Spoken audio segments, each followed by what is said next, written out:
Kabanata 1801 May isang kakaibang bagay, may problema, may yaman. Ang Heavenly Bull Continent ay bahagi ng Eastern Continent, ang lupain ng mga Celestial. Isa itong liblib na rehiyon na puno ng mga bundok. Kung titignan mula sa itaas, karamihan sa Heavenly Bull Continent ay puno ng mga bundok. Ayon sa mga alamat, noong unang panahon, ang Heavenly Bull Continent ay isang mabagsik na nilalang na pinatay ng Celestial Ancestor at inilagay dito. May mga rumor pa na ang lahat ng 72 kontinente ay mga selyo upang pigilan ang 72 malupit na nilalang mula sa labas ng mundo. Pati na rin ang 36 na estado ng mga sinaunang kaharian ay may katulad na mga alamat. Ngunit dahil sa sobrang tagal ng panahon, hindi na alam ng marami kung ito ay totoo o hindi. Marahil tanging mga tulad ng Nine Sons at ang mga royal families ng dalawang lahi lamang ang nakakaalam. Para sa ibang mga cultivator, hindi ito mahalaga at hindi rin nila kayang maramdaman ang presensya ng mga malupit na nilalang. Ang alamat ng Heavenly Bull Continent ay nagmula pa noong sinaunang panahon. Ang dahilan kung bakit maraming bundok ay dahil ang bawat bundok ay nabuo mula sa isang buto ng mabagsik na nilalang. Sa Heavenly Bull Continent, may dalawang kilalang sekta, ang Guiyi Sect at ang Great Soul Sect. Ang dalawang sekta na ito ay malalaki at kabilang sa 9 na sekta at 13 faction ng Eastern Continent. Marami silang mga disipulo, ngunit dahil ang Heavenly Bull Continent ay katumbas ng ilang dosenang cave worlds, bihirang magtagpo ang dalawang sekta, kaya't hindi gaanong nagkakaroon ng alitan sa pagitan nila. Ang Great Soul Sect ay kakaiba.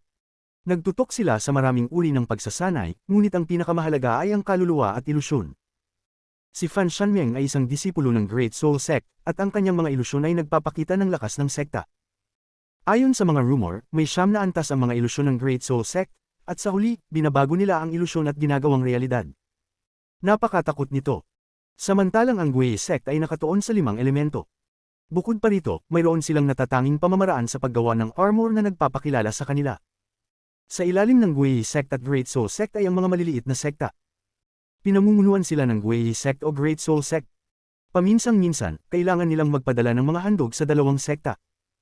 Ang Seven Dao Sect na itinatag ng Seven Colored Celestial Sovereign ay isa sa mga sekta na ito. Ngunit kumuha siya ng disipulo mula sa Great Soul Sect bilang Dao partner, kaya't sila ay protektado ng Great Soul Sect sa Heavenly Bull Continent. Mahusay din ang kanyang talento, kaya't pinahahalagahan siya ng Great Soul Sect. Gayunpaman, kamakailan, isang core disciple ng Guiyi Sect na si Yunifeng ang naging tanyag.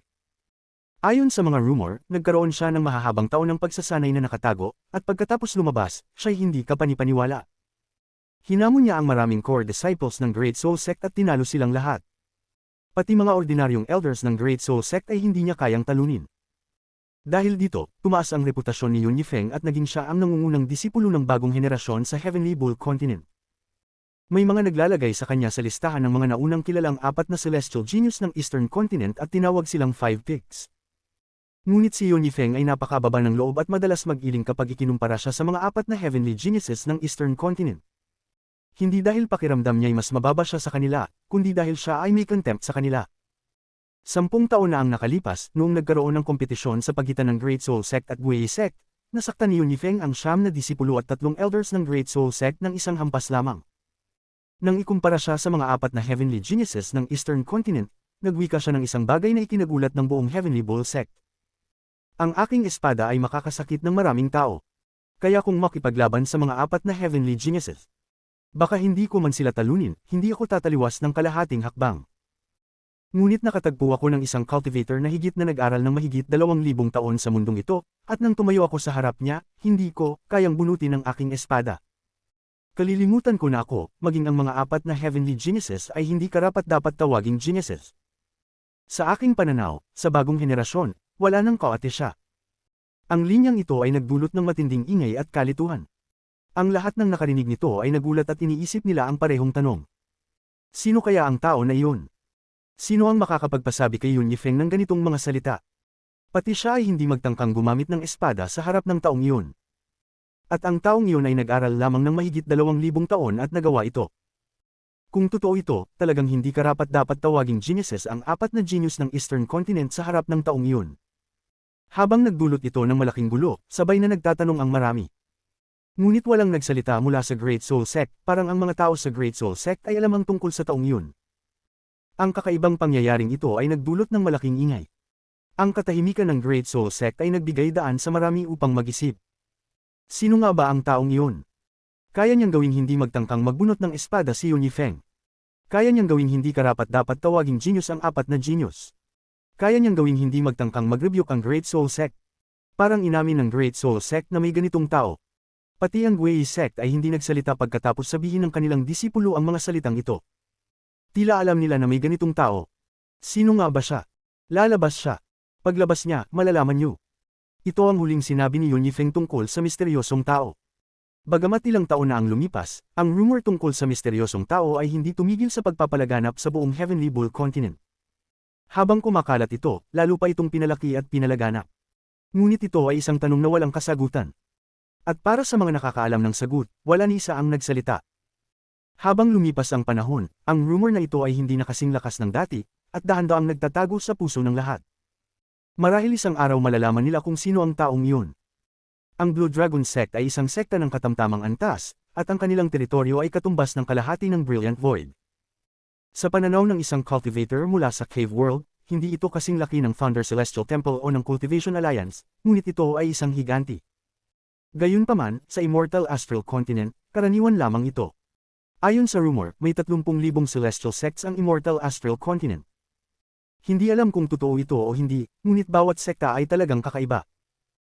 Ang pangalang, Blue Dragon Sect, ay magbibigay sa iyo ng impresyon na may kinalaman sila sa isang dragon, ngunit ang mga pamamaraan ng pagsasanay ng kanilang mga disipulo ay walang kinalaman sa mga dragon. Ang mga disipulo ng Blue Dragon Sect ay magagaling sa paggawa ng mga puppets upang tulungan sila sa laban. Kadalasan, kailangan nilang i-proseso muna ang kanilang life puppets bago sila makalabas. Tungkol sa mga puppets, may iba't ibang ranggo at kapangyarihan ng mga ito. Bilang karagdagan sa paggamit ng mga espesyal na kahoy o mekanika, maaari ring gawing puppet ang mga katawan ng mga hayop o cultivator. Hindi naman ganoon kamisteryoso ang mga puppets. Ang mga cultivator mula sa ibang mga sekta ay may kaalaman din tungkol dito.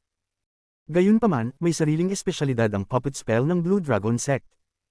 Binabago nila ang katawan ng isang tao at ginagawang puppet upang makamtan ang immortalidad. Ayon sa rumor, ang unang taong nakarating sa Void Tribulant Stage sa Blue Dragon Sect, si Grand Elder Duching, ay isang taong gawa sa kahoy. Karaniwan, mukhang normal siyang tao, ngunit kapag ginamit niya ang kanyang spells, makikita ang kanyang katawan na gawa sa kahoy. Sa Heavenly Bull Continent, kilala ang Blue Dragon Sect dahil sa kanilang kalupitan.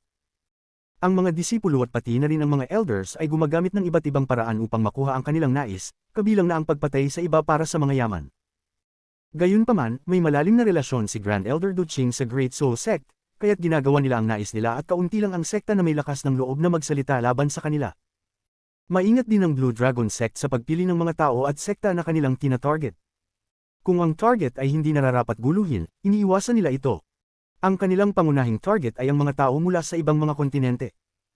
Kung may cultivator mula sa ibang kontinente na dumadaan, yun ang kanilang pinakamahusay na target.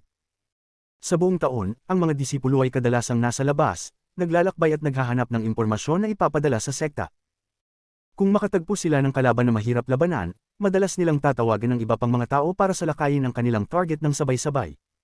Si Kang Ren ay isang pangatlong henerasyong disipulo ng Blue Dragon Sect. Matalino siya at brutal, at kilala siya sa kanyang henerasyon. Siya rin ay pinahahalagahan ng sekta. Magaling siyang makakita kung ang isang tao ay maaaring provokohan, kaya't naiiwasan niyang magdulot ng problema sa sekta. Isang araw, si Kang Ren ay lumilipad sa himpapawid. Pumunta siya sa hangganan ng Heavenly Bull Continent upang tingnan kung may makikita siyang banyaga na dumadaan. Habang siya ay lumilipad, nagkaroon ng isang biglaang pagbabago sa distansya. Nakita niya ang isang paltos na lumitaw sa hangin, at isang liwanag ng multo ang kumislap, isang anyo ang nahulog. Ang anyo ay mukhang may dalang kabaong habang bumabagsak patungo sa malayo. Lahat ng ito ay nangyari sa isang kisap mata. Pagbagsak ng anyo, biglang nawala ang paltos na parang hindi ito nangyari. Ang biglaang pagbabago na ito ay nagpatindi kay Kang Ren, at pinahid niya ang kanyang mga mata. Wala siyang nakitang ganitong pangyayari bago. Tiningnan niya ang lugar kung saan nagmula ang paltos at pakiramdam niya ay parang nananaginip siya. Ngunit mabilis siyang natuwa at kumislap ang kanyang mga mata. Tumakbo siya patungo sa lugar kung saan nahulog ang anyo na may dalang kabaong.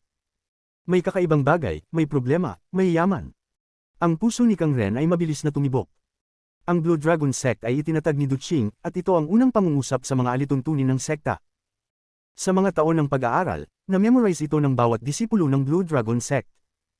Ang isang kakaibang bagay ay tiyak may problema, at kung may problema, tiyak may yaman. Tumakbo ng buong bilis si Kang Ren ngunit maingat na pinuprotektahan ang sarili gamit ang mga yaman.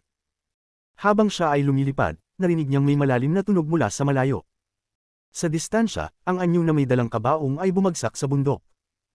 Mahigit kalahating bundok ang gumuho dahil sa impact, revealing a motionless, white-haired youth. Ang lakas ng katawan. Ang mga mata ni Kang Ren ay punong-puno ng kasakiman habang maingat siyang lumapit. Kabanata 1802 ibalik ito sa yungib. Umalis si Kang Ren at naglibot sa paligid ng ilang beses. Pagkatapos magmasid ng mabuti, dahan-dahan siyang lumapit sa gumuho na bundok kung saan naruroon si Wang Lin. Tinutok niya ang mga mata kay Wang Lin, na nakahiga doon, at ang mga mata niya ay punong-puno ng kasiyahan at kasakiman na hindi niya makeably. Ang lakas ng katawan nito. Bihira ito para sa mga hindi kabilang sa mga sinaunang bansa. Tinitingnan ang hitsura niya, wala siyang mga bituin sa pagitan ng kanyang mga kilay at wala siyang aura na taglay ng mga brutal na tao mula sa sinaunang bansa. Hindi ito isang cultivator mula sa sinaunang bansa. Para sa isang cultivator na magkaroon ng ganitong kalakas na katawan, paano kaya siya nakarating dito? Nilaplap ni Kang Ren ang kanyang labi at ang puso niya ay bumilis pa. Pakiramdam niya ay dumating na ang pagkakataon niya. Ito ay isang yaman na ipinagkaloob sa kanya ng langit.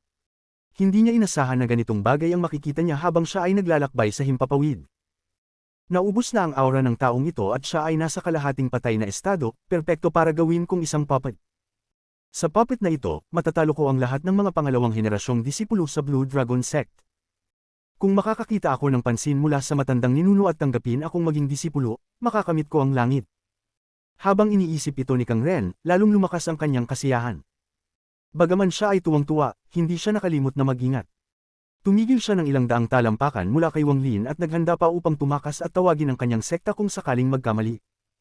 Sa wakas, kung hindi niya ito makuha, ang mag-ulat sa sekta ay isang malaking tagumpay pa rin. Pinagtagpi ng kanyang kanang kamay ang isang seal at isang punit na lumitaw sa kanyang pulso, ngunit mabilis itong nawala. Isang jade na kulay ink na lumitaw at isang malupit na aura ang mabilis na kumalat mula dito. Hawak ang jade na ito, hindi nagatubiling itinapon ni Kang Ren ito. Ang jade ay tumilapon patungo kay Wang Lin at tumama sa kanyang dibdib. Sa isang malakas na tunog, sumabog ang jade at yumanig ang bundok, nagdulot ng malakas na epekto. Sa ilalim ng epekto na ito, umatras si Kang Ren ng 1,000 talampakan, at ang kasiyahan sa kanyang mga mata ay lalo pang lumakas. Hindi siya lumaban. Sigurado akong patay na siya at hindi lang basta nawala ng malay. Mabilis na ngumiti si Kang Ren bago tumakbo papunta at dumating agad sa tabi ni Wang Lin. Bagaman malakas ang epekto ng jade, hindi nito nalamangan si Wang Lin. Sa katunayan, ang isang jade na may lakas lamang ng isang Nirvana Cleanser Cultivator ay hindi makakasugat kay Wang Lin, kahit pa ito ay 10-10 piraso. Tungkol naman sa Heaven Avoiding Coffin, ito ay patuloy na pinuprotektahan ni Wang Lin, kaya hindi ito nasira. Kalimutan mo na si Kang Ren, kahit isang cultivator na dumaan na sa ilang arcane tribulants ay mahihirapang sirain ang kabaong. Nang lumapit si Kang Ren kay Wang Lin, kumurap ang mga mata niya at tiningnan ang heaven-avoiding coffin sa likuran ni Wang Lin. Nakita niya ang babae sa loob. Bagamat napakaganda ng babae, ang kanyang tulog na itsura ay nagbigay ng masamang iniisip sa mga mata niya. Haha, hindi ko ito nasilip dati, pero lumalabas na may babaeng cultivator dito. Mabuti, gagawin ko rin itong puppet at papaglingkuran ako. Nakakatuwa. Nilaplap ni Kang Ren ang kanyang labi at ang kanyang kamay ay bumuo ng isang seal bago itinuro ang langit. Isang punit ang lumitaw sa kanyang kanang pulso at isang malaking lambat ang lumipad patungo kay Wang Lin at sa kabaong sa kanyang likod. Pagkatapos, niyugyug ni Kang Ren ang kanyang manggas at siya ay napalibutan ng itim na hangin. Pakiramdam niya ay nakuha na niya ang isang malaking yaman at lumipad papalayo. Tiyak na marami akong nakuha ngayon. Haha, may mga mata ang langit at talagang gusto akong magtagumpay.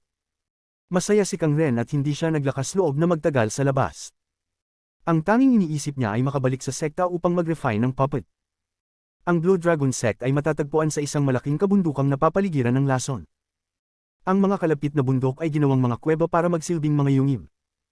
Mahihirapan kang makita ang dulo ng walang katapusang kabundukan ng mga mata ng tao. Mayroong halos 50,000 na disipulo sa Blue Dragon Sect, ngunit karamihan sa kanila ay nasa labas o nagsasagawa ng closed-door cultivation.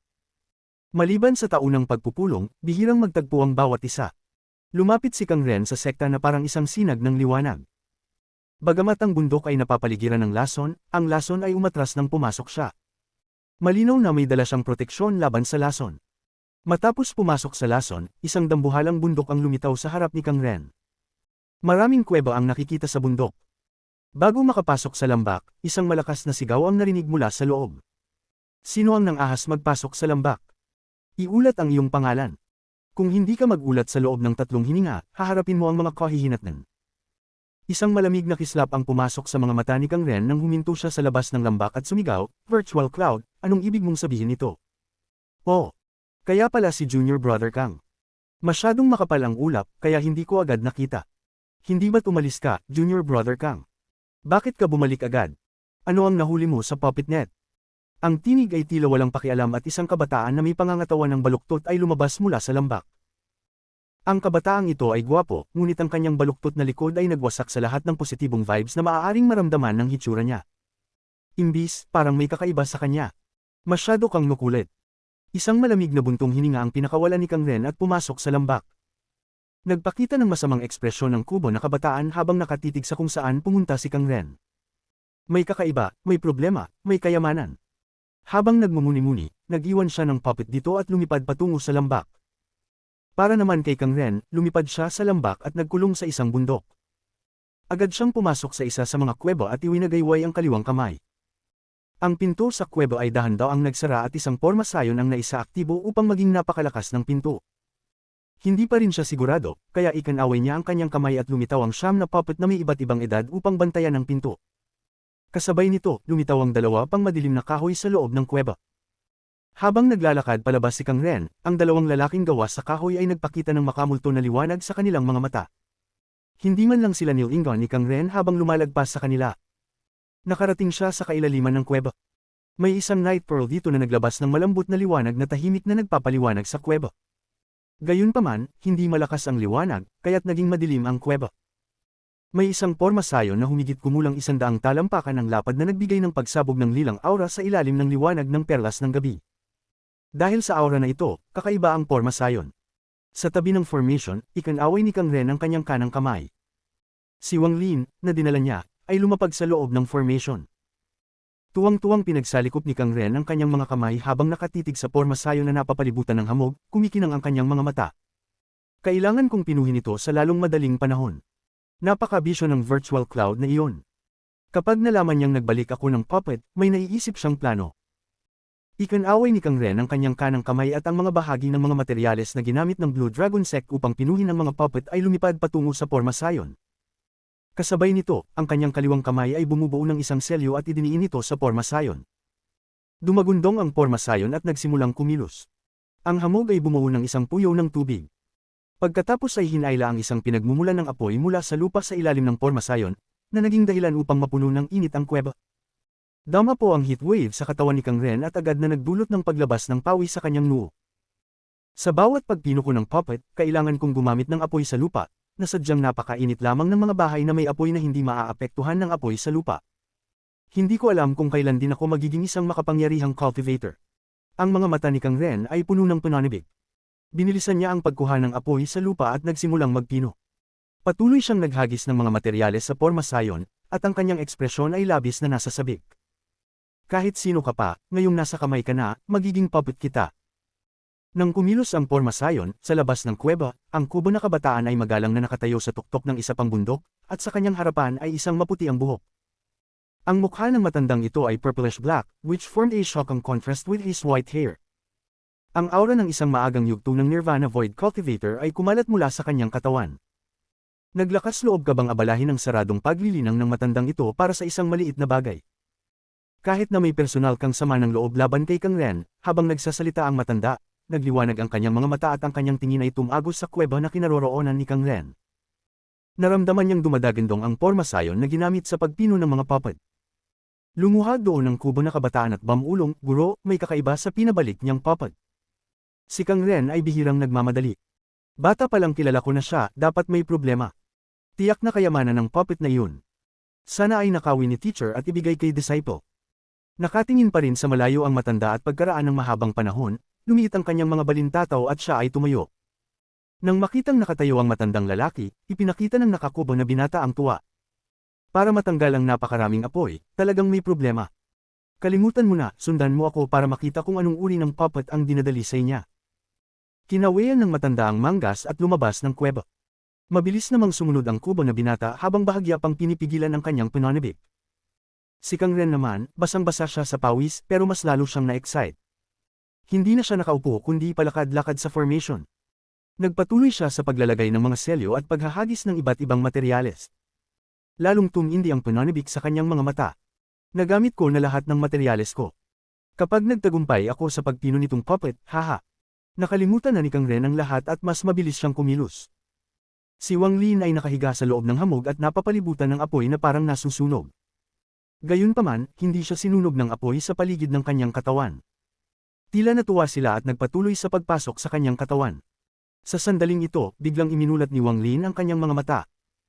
Sa sandaling imulat niya ang kanyang mga mata, ang inktato na nabuo ng hari ng lamok sa kanyang kanang braso ay nagmulat din ng mga mata nito. Ang mga mata ng haring lamok ay napuno ng nakakatakot na malamig na tingin. Kabanata 1803 Nagbabago ang apoy sa lupa. Ito ang unang pagkakataon na bubuksan ni Wang Lin ang kanyang mga mata sa Immortal Astral Continent bago niya niyanig ang buong kontinente. Ito ang unang pagkakataon na nakita niya ng sarili niyang mga mata ang Immortal Astral Continent. Ito ang unang pagkakataon na naramdaman niya mismo ang aura ng Immortal Astral Continent. Nang magising si Wang Lin, tiningnan niya ang Heaven Avoiding Coffin sa likod niya. Matapos niyang matiyak na walang mali, sinuri niya ang apoy ng lupa sa paligid niya. Paano masusunog ng apoy sa lupa si Wang Lin? Maglakas loob na sunugin siya. Ang apoy sa lupa na nakuha ay talagang hindi gaanong mahalaga. Nasa kanya ang kakanyahan ng apoy, kaya hindi lamang ang apoy sa lupa ay hindi nagdulot ng pinsala sa kanya, pinabilis din ito ang kanyang paggising. Gayun din, dahil ang apoy sa lupa na ito ay mula sa Immortal Astral Continent, isang nakakagulat na pagbabago ang naganap ng ito ay sumanib sa apoy ni Wang Lin mula sa mundo ng kuweba. Ang pagbabagong ito ay isang bagay na hindi pa nangyari sa Immortal Astral Continent. Ito ay isang labanan sa pagitan ng isang dayuhang asensya ng apoy at ang asensya ng apoy ng mismong Immortal Astral Continent. Kung mananalo ang Fire Essence ng Immortal Astral Continent, ang Fire Essence ni Wang Lin ay lalamunan at magiging bahagi ng Immortal Astral Continent. Kung nangyari yun, hindi magbabago ang cultivation level ni Wang Lin at magkakaroon pa rin siya ng Fire Essence. Gayunpaman, hindi siya ang magiging Panginoon ng lahat ng apoy sa mundo, dahil ang apoy ay mapapabilang sa Immortal Astral Continent. Ngunit kung nanalo si Wang Lin, kung gayon ang kanyang Fire Essence ay mas mataas sa Immortal Astral Continent. Siya ang magiging tunay na emperador ng apoy. Tumingin si Wang Lin sa fog sa itaas. Nararamdaman niya ang isang mahinang cultivator na naglalakad sa paligid niya, patuloy na naghahadjust ng mga selyo at mga bagay na hindi pa niya nakita. Ang mga bagay na ito ay nagpabilis ng apoy at nakatulong din sa paggana ng pagbuo sa ibaba. Kakaibang kapangyarihan ng nanggaling sa Porma Sion, gustong pumasok sa kanyang katawan para magsagawa ng sunod-sunod na pagbabago. Kahit na si Wang Lin ay nakoma at hindi alam kung ano ang nangyari, sa kanyang karunungan, agad siyang gumawa ng magaspang na hula. Noong ako ay walang malay, dinala ako dito ng taong ito upang maging pino. Sa hitsura ng Porma Sion, parang may kaugnayan ito sa mga puppet. Sinusubukan ba niyang gawing puppet ako? May kislap ng lamig sa mga mata ni Wang Lin. Sa mundo ng kuweba, walang sino man ang nang-ahas na subukang gawing puppet siya. Kahit na ang mga taong tulad ng soberano ay hindi, at natatakot sa kanya. Hindi itinuring ni Wang Lin na karapat-dapat ang Porma Sion sa kanyang panahon. Bagaman mayroong ilang mga misteryo tungkol dito, ngayon ay hindi oras upang pag-aralan ito. Natagpuan ni Wang Lin ang apoy sa lupa dito na mas kawili-wili. Hindi niya pinansin si Kang Ren, na tuwang-tuwa pa rin at hindi namalayan na nagising na si Wang Lin. Ang divine sense ni Wang Lin ay direktang kumalat sa ilalim ng lupa. Gusto niyang makita kung saan nanggaling itong apoy sa lupa. Paano inihambing ang apoy ng Immortal Astral Continent sa sarili niyang apoy? Habang lumalawak ang kanyang banal na sentido, ang mga mata ni Wang Lin ay nagpakita ng kakaibang liwanag. Nakita niya na sa ilalim ng mga bundok ng nakapalibot na 10,000 kilometro ay isang masa ng mga ugat ng apoy. Ang bulubunduking ito ay matatagpuan sa tuktok ng isang sangay ng isang ugat ng apoy sa lupa. Ang sanga ay mukhang malaki, ngunit ang totoo, ito ay talagang manipis. Ito ay konektado sa pangunahing pinagmulan na humantong sa hindi alam. Ang divine sense ni Wang Lin ay muling kumalat, at nagulat siya nang makita ang isang komplikadong network ng earth fire sa ibaba. Habang pababa siya, mas uminit ang apoy. Ang mga ugat ng apoy ay mukhang isang higanting pagbuo ng apoy. Inalis ni Wang Lin ang kanyang banal na pakiramdam. Kagigising pa lang niya at hindi sigurado sa kanyang paligid, kaya hindi maginhawang tuklasin sa pamamagitan ng puwersa. Bagaman hindi nakakaabala na lumalim pa, maaari akong kumuha ng mas maraming apoy upang mapangalagaan ang aking kakanyahan ng apoy.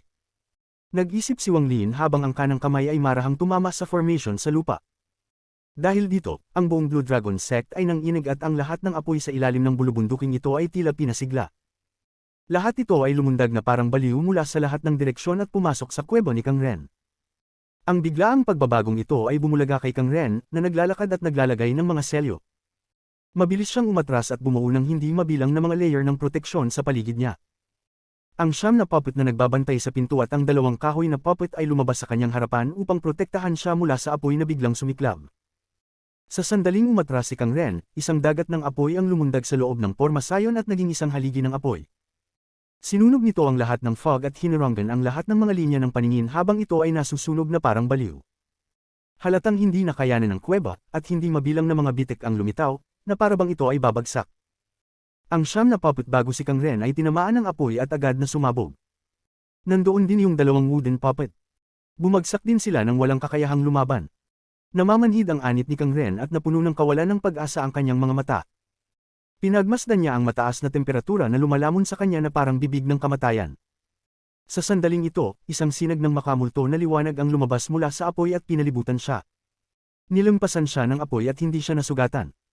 Ngunit sa kabila nito, sa paglakad sa gilid ng kamatayan, si Kang Ren ay bumagsak sa lupa sa takot. Tumingin siya sa apoy na pumuno sa yungib, at napuno ng takot ang kanyang puso. Ako, anong uri ng tao ang ibinalik ko? Habang sumiklab ang apoy sa lupa, dumating si Virtual Cloud at ang kanyang guro sa labas ng kuweba ni Kang Ren. Sa sandaling ito, malaki ang pagbabago sa ekspresyon ng maputing buhok. Mabilis niyang hinawakan ang kanyang alagad at umatras ng ilang libong talampakan. Habang siya ay umatras, ang pasukan sa kuweba ni Kang Ren ay gumuho at isang heatwave ang lumabas. Ang lahat ng mga pavilion sa bundok ay nawala sa isang dagat ng apoy.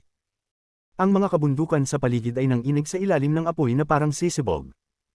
Ang biglaang pagbabagong ito ay nagulat sa mga disipulo ng Blue Dragon Sect. Lahat sila ay nagmamadaling lumabas sa kanilang mga kuweba at tumingin sa ibaba sa takot. Nawala ang ninuno. Bakit nagkaroon ng pagbabago sa apoy sa lupa? Ang guro ni Virtual Cloud ay mukhang madilim habang nakatitig sa dagat ng apoy na suntok.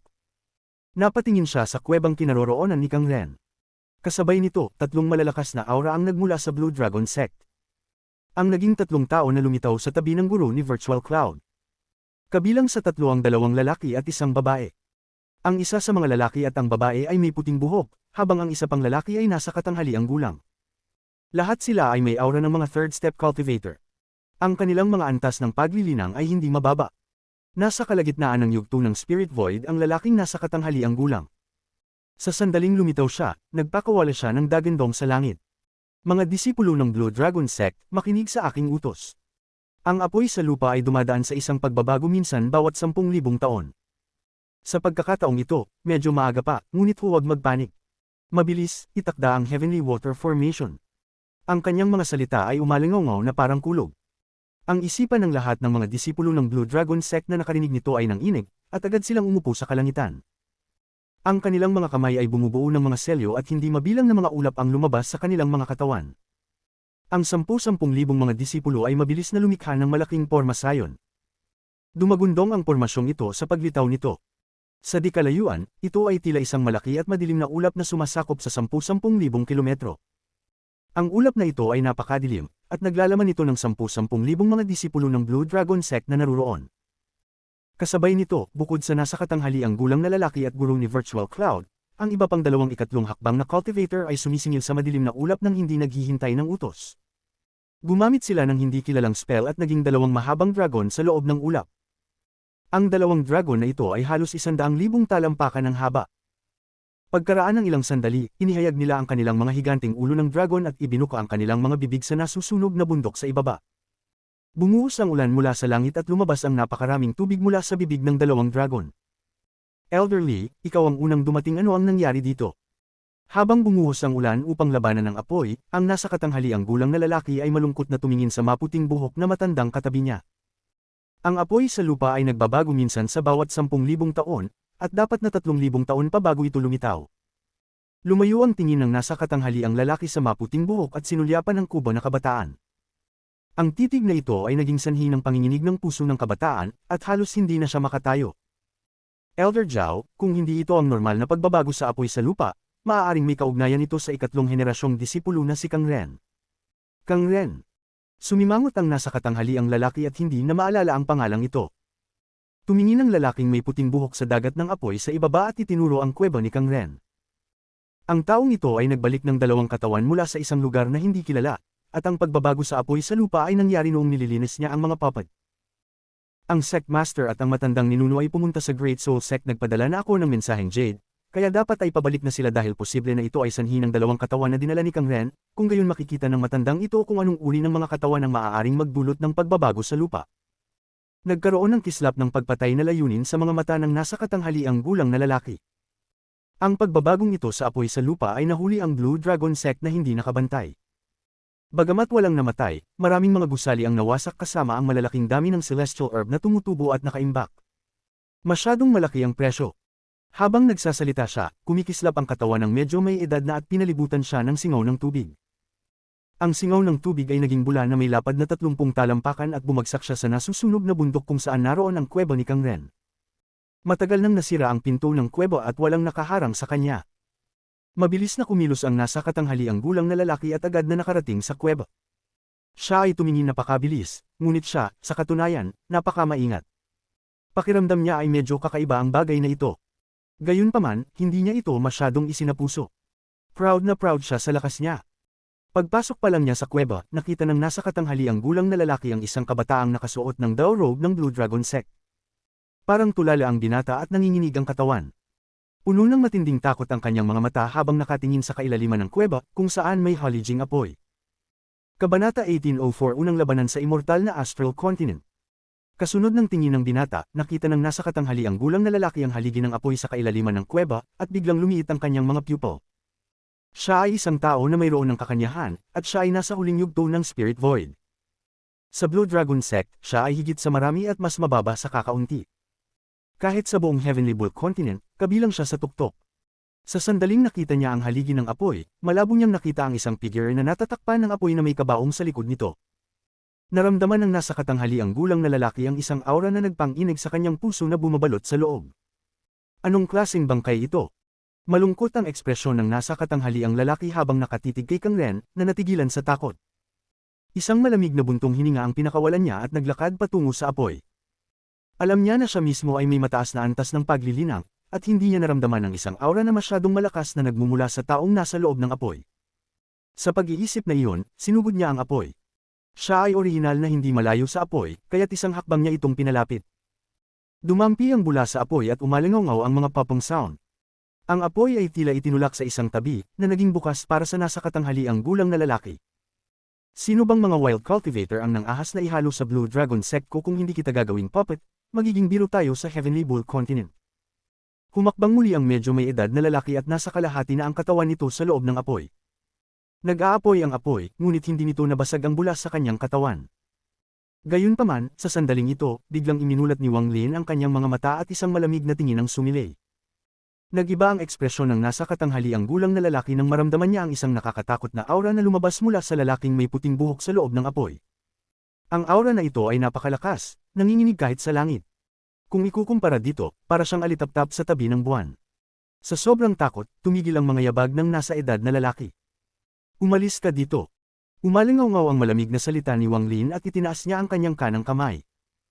Habang nagsasalita siya, ang buong kuweba ay tila naging kasing lamig ng yelo, at ang lamig na ito ay kumalat sa labas ng kuweba. Ang pagbagsak ng ulan ay tila halos mag-freeze, at ang dagat ng apoy ay lumabo na tila ito ay papatayin. Mas lalo itong naramdaman ng nasa katanghaliang gulang na lalaki. Nakaramdam ng lamig ang kanyang katawan at nagmumula sa bula sa paligid niya ang mga basag na tunog. Nabasag ang bula at ang nasa katanghaliang gulang na lalaki ay namutla habang umuubo ng isang subaw ng dugo. Puno ng takot at kawalang paniwala ang kanyang mga mata. Nawalan siya ng kontrol sa kanyang katawan. Nang magsalita si Wang Lin, parang 100,000 bundok ang nabasag sa kanyang katawan. Muling umatras ang nasa katanghaliang gulang at umubo pa ng dugo.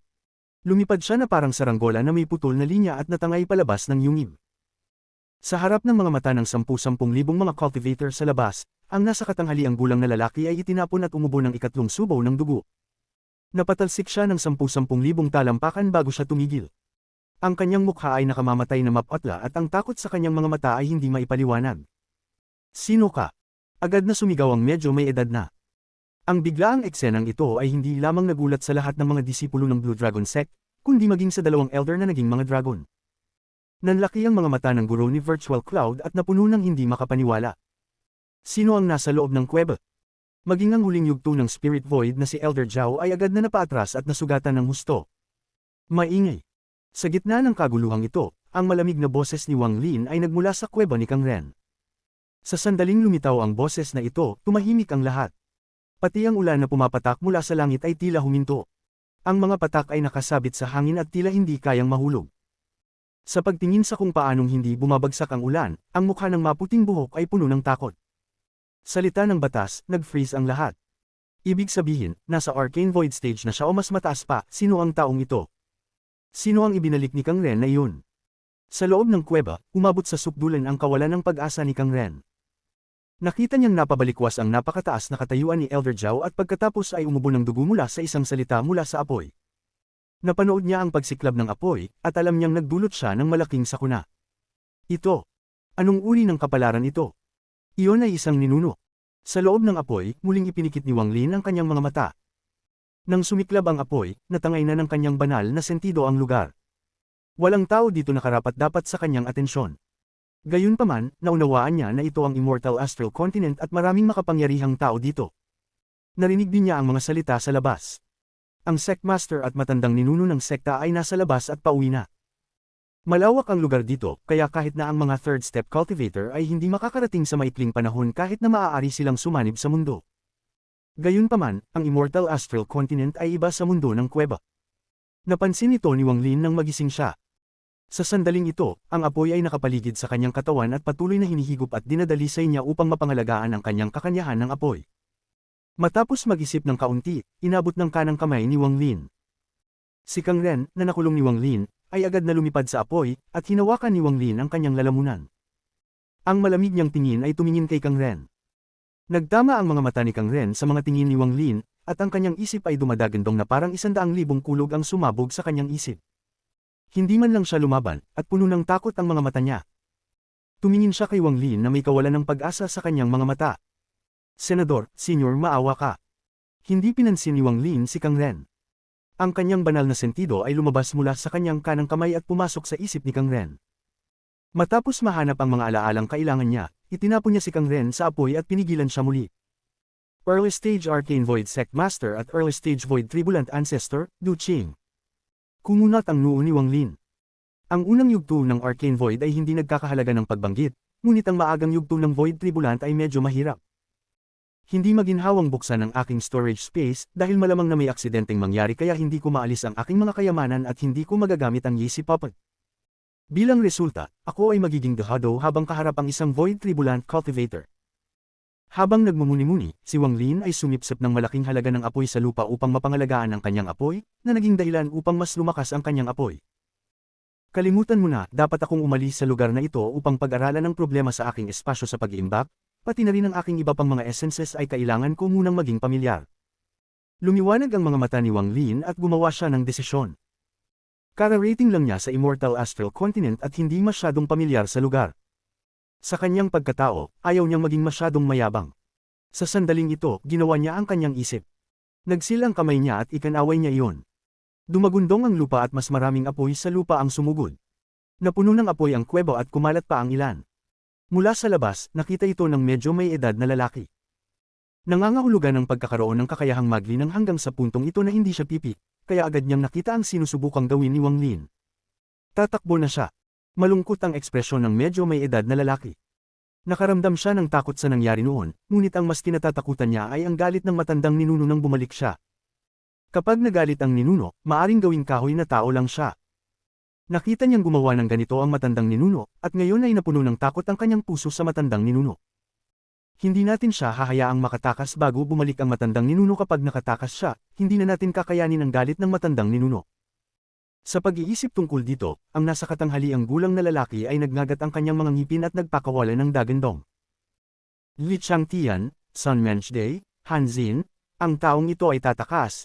Huwag hayaan siyang makatakas kung hindi, ang matandang ninuno ay magagalit, at alam ninyong lahat ang mga kahihinatnan.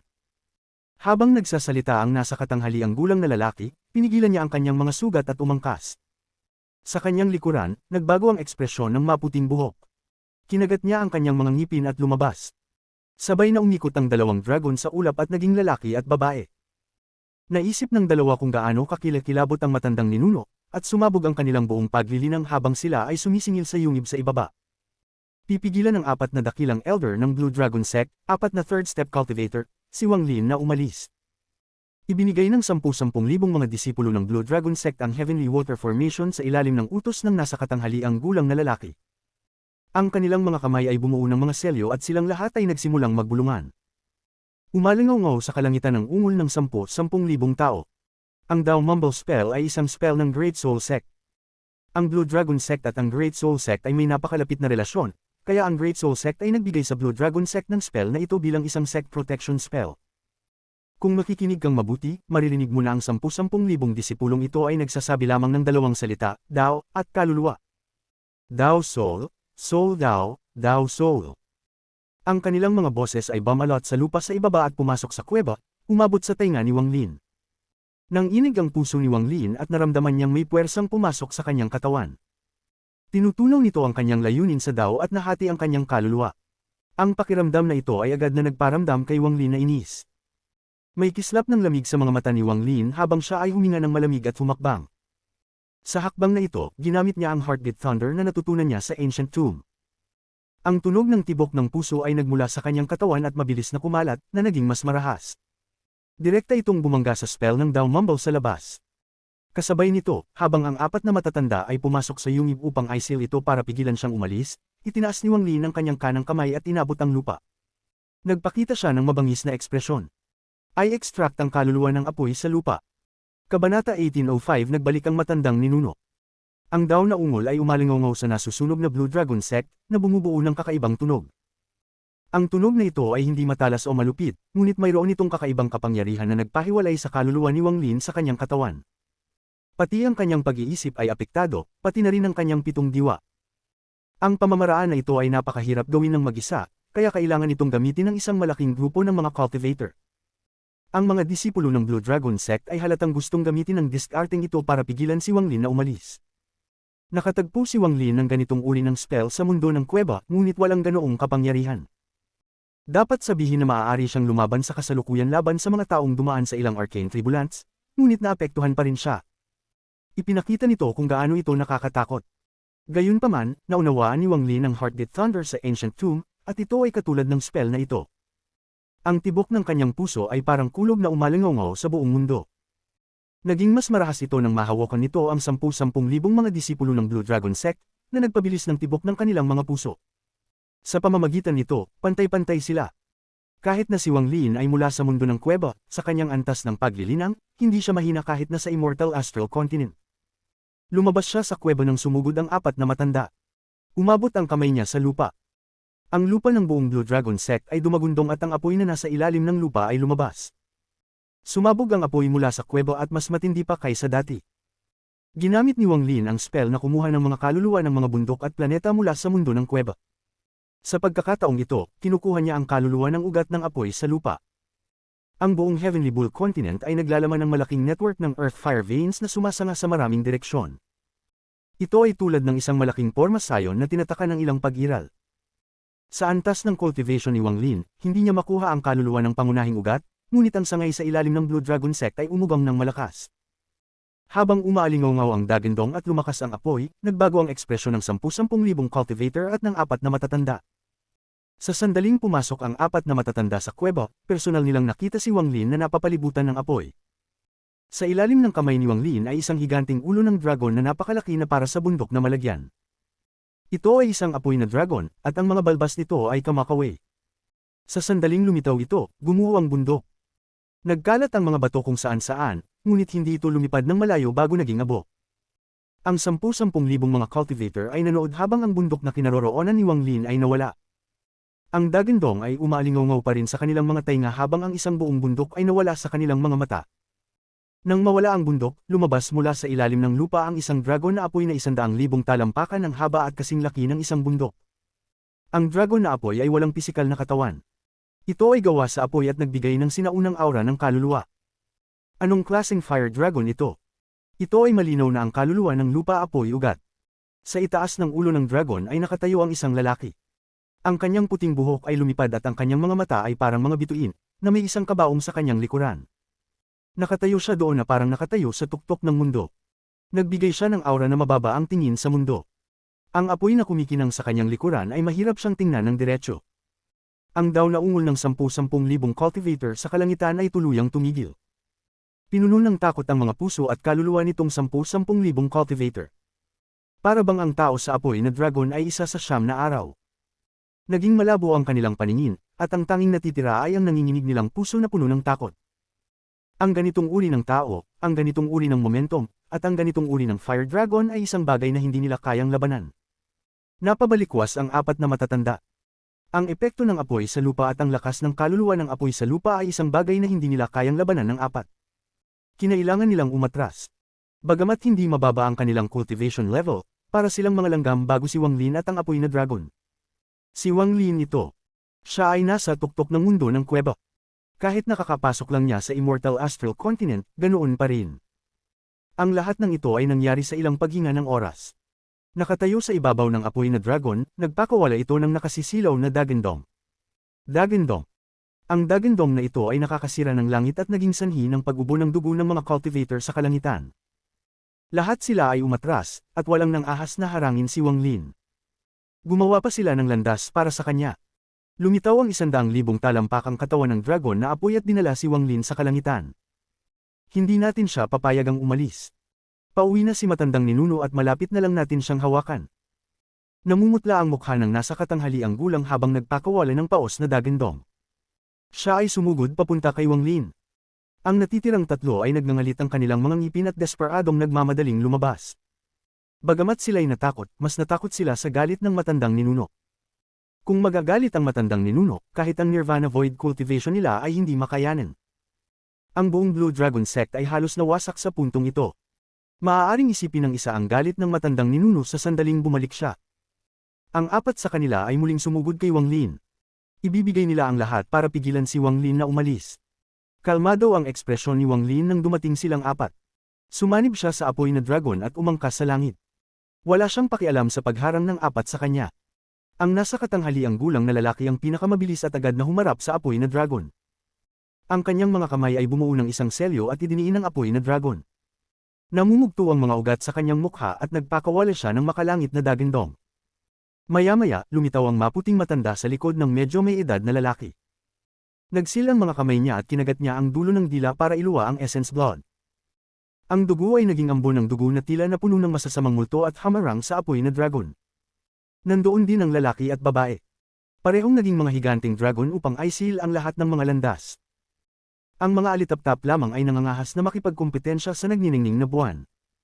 Isang malamig na boses ang nagmula sa apoy na dragon. Nilapitan ng fire dragon ang nasa katanghaliang gulang na lalaki, at umalingaw ang isang dumadagendong na dagendong. Ang katawan ng nasa katanghaliang gulang na lalaki ay napapaligiran ng napakaraming singaw ng tubig, ngunit ang lahat ay agad na sumangga.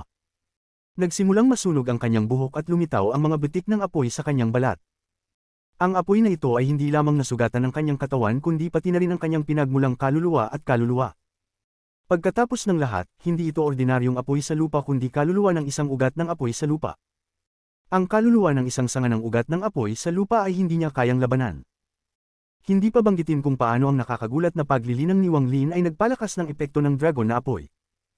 Ang nasa katanghaliang gulang na lalaki ay hindi makahinga kahit isang hininga. Pakiramdam niya ay nasa loob siya ng pagan ng langit at lupa. Kung hindi siya umatras, masusunog siya hanggang sa abo. Nahijitin ng takot sa mga sandaling ito ang takot niya sa matandang ninuno. Hindi siya nagdalawang isip na dumura ng dugo at umatras ng daan-daang talampakan. Tapos umubo ulit siya ng dugo at umatras na parang baliw. Tanging ang kanyang mga braso, na nakadikit sa dragon, ang halos nasunog. Bagamat siya ay umatras, ang kanyang mga braso ay tinamaan ng hangin at naging abo. Ang ambon ng dugo mula sa maputing buhok na matandang lalaki ay bumagsak nang ito ay tamaan ng dragon, at ito ay bumagsak pabalik sa matanda. Umalingaw-ngaw ang mga popong sound nang bumagsak ang kanyang katawan at ang kanyang pinanggalingan na kaluluwa ay nakatakas sa hiyaw ng takot. Sa sandaling ito, hindi na siya nang ahas na pigilan si Wang Lin. Tungkol naman sa dalawang matanda na naging mga dragon, sila ay natangay ng apoy na dragon. Ang dalawang dragon na nabuo nila ay bumagsak at sila ay umubo ng dugo. Katulad ng maputing buhok, sumabog ang katawan nila. Ang kanilang pinagmulang mga kaluluwa ay nakatakas na may takot na hinding-hindi nila malilimutan.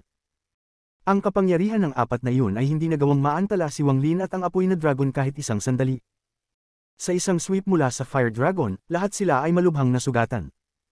Ang 10,000 mga disipulo ng Blue Dragon Sect ay tumingin dito at tumahimik.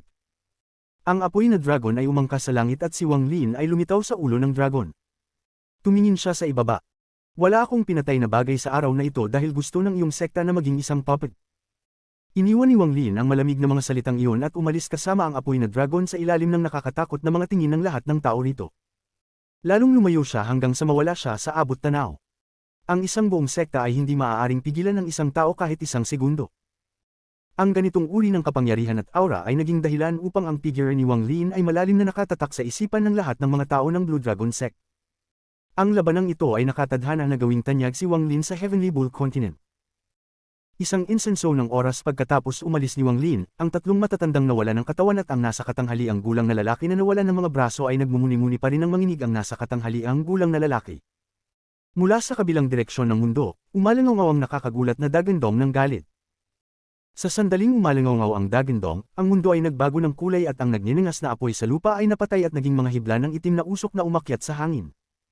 Ang dagandong na ito ay naging sanhi ng panginginig ng puso ng apat na matatanda. Nang tumingala sila, nakita nila ang dalawang sinag ng liwanag na papalapit, at ang isa sa mga sinag ng liwanag ay halos punitin ang mundo. May isang figure sa loob ng sinag ng liwanag, ito ay isang kabataan. Mapula ang labi niya at mapuputi ang ngipin. Siya ay may mala espada na kilay at dapat ay mukhang napakagwapo, ngunit ang galit na kanyang ipinahayag ay nagmukha siyang mabangis. Siya ay masyadong mabilis. Mukhang malayo siya at agad na nakarating sa itaas ng Blue Dragon Sect. Tumingin siya sa mga guho sa ibaba at tahimik na nagmuni-muni.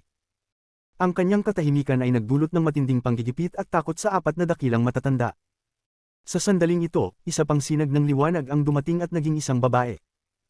Ang babaeng ito ay lubhang kaakit-akit at maganda, ngunit nang makita niya ang mga guho sa ibaba, ang kanyang ekspresyon ay lubos na nagbago. Lumayo siya sa kabataan ng walang pag-aalinlangan. Kabanata 1806 Ang problema sa storage space. Ako lang, si Duching, ang maaaring magnakaw ng mga gamit ng ibang tao at sirain ang mga kuweba ng ibang sekta. Mabagal na sabi ng kabataan.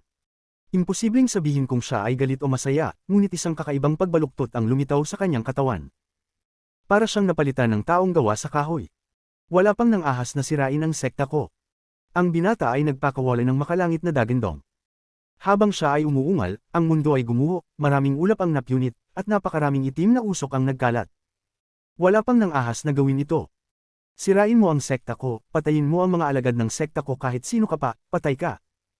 Kung nasa Heavenly Bull Continent ka, patay ka.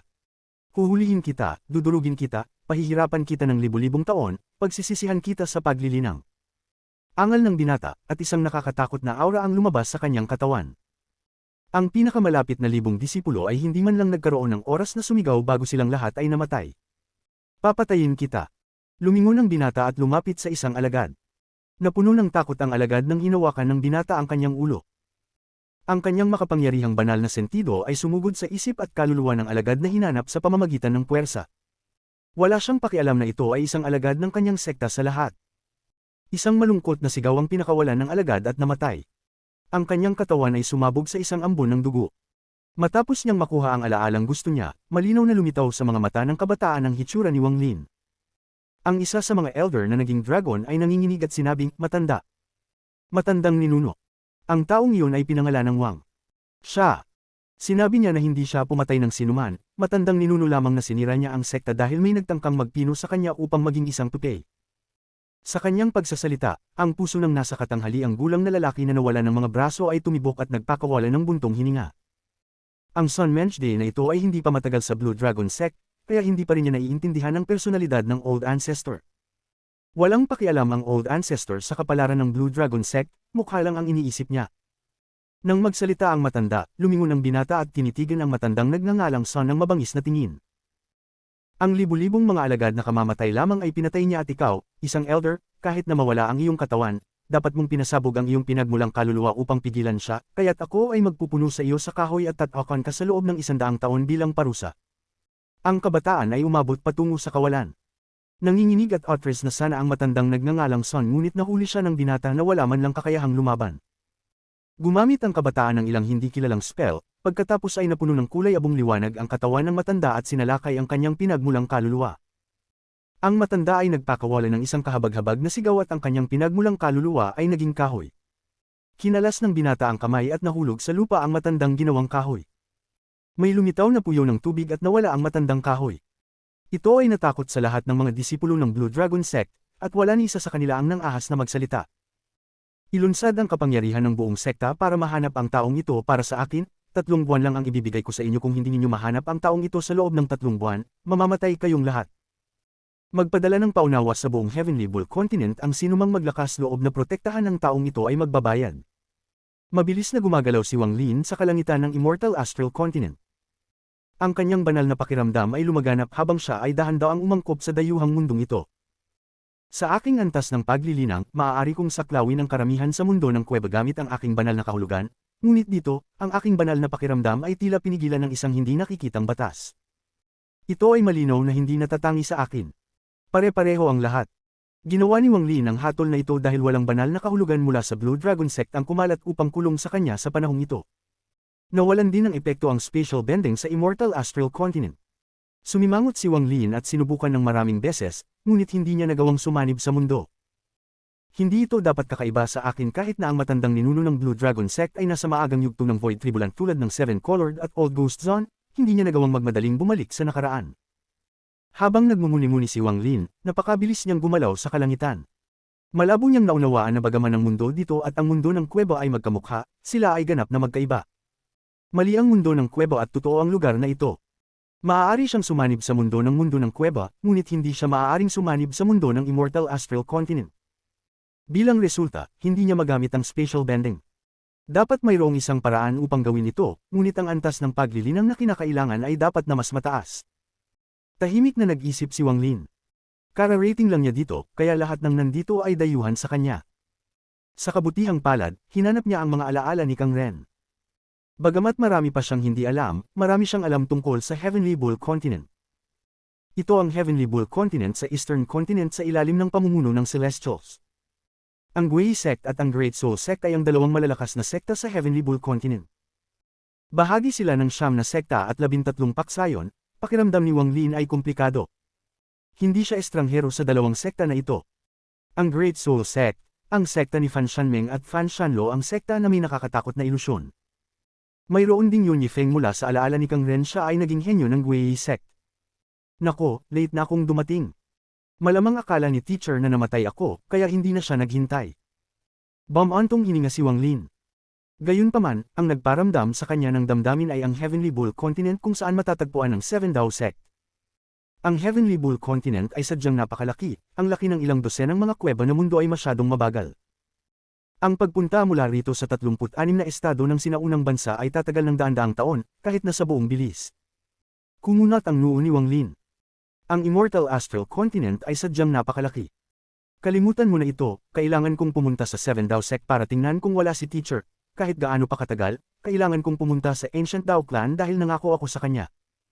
Ito ang pangmatagalang layunin bago yun, kailangan kong magtungo sa Donglin Sect. Nang isipin ni Wang Lin ang tungkol sa mga misteryo ng Donglin Pool, tumibok ang kanyang puso. Gayunpaman, bago iyon, kailangan ko pa ring lutisin ang isyu sa espasyo ng imbakan. I wonder how the madman and the woman in silver are. Alam ni Wang Lin na ang dalawang ito ay may mga bloodline ng Immortal Astral Continent, kaya kahit na masira ang storage space, ayos lang sila. Habang nagmumuni-muni, gumalaw siya sa kalangitan bilang sinag ng liwanag. Ang ganitong uri ng paglipad na ginamit lamang ang kanyang cultivation ay isang bagay kahit na nakita ni Wang Lin na hindi mabata pagkatapos ng mahabang panahon. Ang hari ng lamok ay masyadong kakaiba at sa makatuwid ay hindi magandang ipatawag dito. Makalipas ang kalahating buwan, isang malaking bulubundukin ang lumitaw sa harap ni Wang Lin. Mayroong maraming mga bundok na konektado, at ito ay umabot hanggang sa nakikita ng mata. Sa isang sulyap lang, malamang na mayroong higit sa 10,000 mga bundok. Ang Heavenly Bull Continent ay napuno ng mga bundok. Nalaman ito ni Wang Lin mula sa mga alaala ni Kang Ren, at personal niyang nakita ito sa nakalipas na kalahating buwan. Maganda ang lugar na ito. Lumiwanag ang mga mata ni Wang Lin at pumasok siya sa hanay ng bundok sa ibaba. Nagmamadali siyang pumunta sa isang parang ordinaryong bundok at pinasok ito. Ikinaway ni Wang Lin ang kanyang kamay at nawala ang loob ng bundok, na bumubuo ng isang higanting kuwebang bato. Ito ay naging isang pansamantalang kuweba para kay Wang Lin. Naupo siya sa loob ng bundok at ang kanyang mga kamay ay bumubuo ng mga selyo. Hindi mabilang na mga paghihigpit ang lumitaw at dumaong sa bundok. Hindi siya maaaring kumuha ng anumang mga kayamanan, kaya maaari lamang niyang gamitin ang mga paghihigpit upang itago ang kanyang aura. Matapos ay silang bundok at iset up ang ilang mga depensa, hindi ibinaba ni Wang Lin ang Heaven Avoidance Coffin ngunit dinala pa rin ito sa kanyang likod. Ang Immortal Astral Continent ay hindi katulad ng mundo ng kuweba. Maraming makapangyarihang cultivator dito, at kailangan niyang mag-ingat para maiwasan ang mga aksidente. Tanging kapag dinala niya ito sa kanyang likod ay makaramdam siya ng katiwasayan. May storage space din ang kangre na iyon, pero iba ito sa mundo ng kuweba. Binuksan niya ang storage space sa loob ng sariling katawan. Bilang resulta, walang mga paghihigpit at maaari siyang maglabas ng mga item anumang oras. Napakahiwaga ng ganitong paraan, ngunit hindi ko pa ito nakita noon pa. Ang mga tao mula sa Seven Dao Sect ay gumamit ng parehong paraan. Dapat ay naghanda ako noon. Umiling si Wang Lin. Kahit tuso siya, hindi pa rin niya nagawang takpan ang lahat. Umupo si Wang Lin doon at itinaas ang kanyang kanang kamay. Nagsimula siyang mag-alinlangan. Hindi niya mahulaan kung ano ang kahihinatnan ng pagbubukas ng espasyo ng imbakan. Nabuksan ang espasyo ng aking imbakan sa mundo ng kuweba, nabuksan ko sana ito sa kawalan, ngunit nagkaroon ng kaunting interference. Tumingin siya sa kanang kamay niya at kumaway. Nakita niya ang isang lamat na lumitaw sa kanyang harapan, ngunit sa sandaling ito ay lumitaw, ito ay bumagsak sa mga butil ng liwanag bago niya makuha ang anumang bagay. Ang ekspresyon ni Wang Lin ay kalmado, ngunit ang kanyang mga mata ay nagniningning habang siya ay nag-isip. Ang storage space na kakabukas pa lang niya ay ginawa niya para mag-imbak ng random junk. Mawala man ito, hindi mawawala sa kanya ang anumang halaga. Ginamit niya ito bilang isang eksperimento upang kumpirmahin ang kanyang haka-haka. Hindi lahat ng mga bagay ay masisira, ngunit ang mga ito ay magkakalat sa hindi alam. Nag-isip si Wang Lin. Dapat tanggalin ang dugong espada. At ang gintong letre na ginawang solid ng guro. Naglalaman ito ng kapangyarihan ng isang maagang yugto ng Arcane Void Cultivator at lubhang kapakipakinabang sa akin. Gayon din ang Soul Lasher ay dalubhasa sa pagharap sa pinagmulang kaluluwa. Sa karagdagan, mayroong Yeezy Puppet na malakas bilang isang Void Tribulant Cultivator. At gayon din ang Ghostly Sail. Kabanata 1807 Nawawalang si Greed. Pinunasan ni Wang Lin ang kanyang mga templo at nakaramdam ng pananakit ng ulo. Habang siya ay nag-aalangan, ang balita ng isang taong nagngangalang Wang na nag-trigger ng apoy sa lupa, sinunog ang Blue Dragon Sect, pinatay ang libu-libong mga disipulo ng Blue Dragon Sect, at natalo ang 4 na matatanda habang sinisira ang katawan ng 3 at ang mga braso ng isa pa ay kumalat. Nagalit ang Blue Dragon Sect.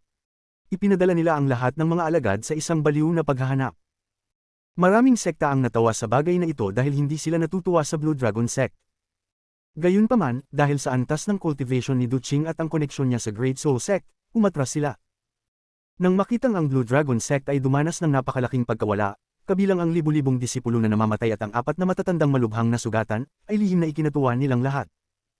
Tulad ng para sa pakikipagtulungan sa paghahanap para sa misteryosong tao, ang lahat ay nasa ibabaw lamang.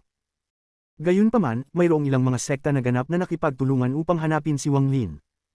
Masyadong malaki ang Heavenly Bull Continent. Kahit na ang ganitong kahindik-hindik na balita ay hindi kumalat ng labis. Kumalat lamang ito sa loob ng isang rehiyon. Para naman sa malalaking sekta tulad ng Guili Sect o Great Soul Sect, bihira nilang binibigyang pansin ang mga ganoong bagay. Lumipas ang ilang araw, ngunit wala man lang pahiwatig. Ang matandang ninuno ng Blue Dragon Sect, si Duqing, ay tumindi ang galit. Siya mismo ang lumabas at ang kanyang banal na sentido ay nagwala sa lugar, ngunit wala rin siyang nakita. Pagkatapos ng lahat, ang Heavenly Bull Continent ay sadyang napakalaki. Kung ang isang tao ay gustong magtago, ang paghahanap sa kanila ay magiging kasing hirap ng paghahanap ng karayom sa karagatan. Ang bundok na kinaroroonan ni Wang Lin ay natangay ng divine sense ng mga disipulo ng Blue Dragon Sect.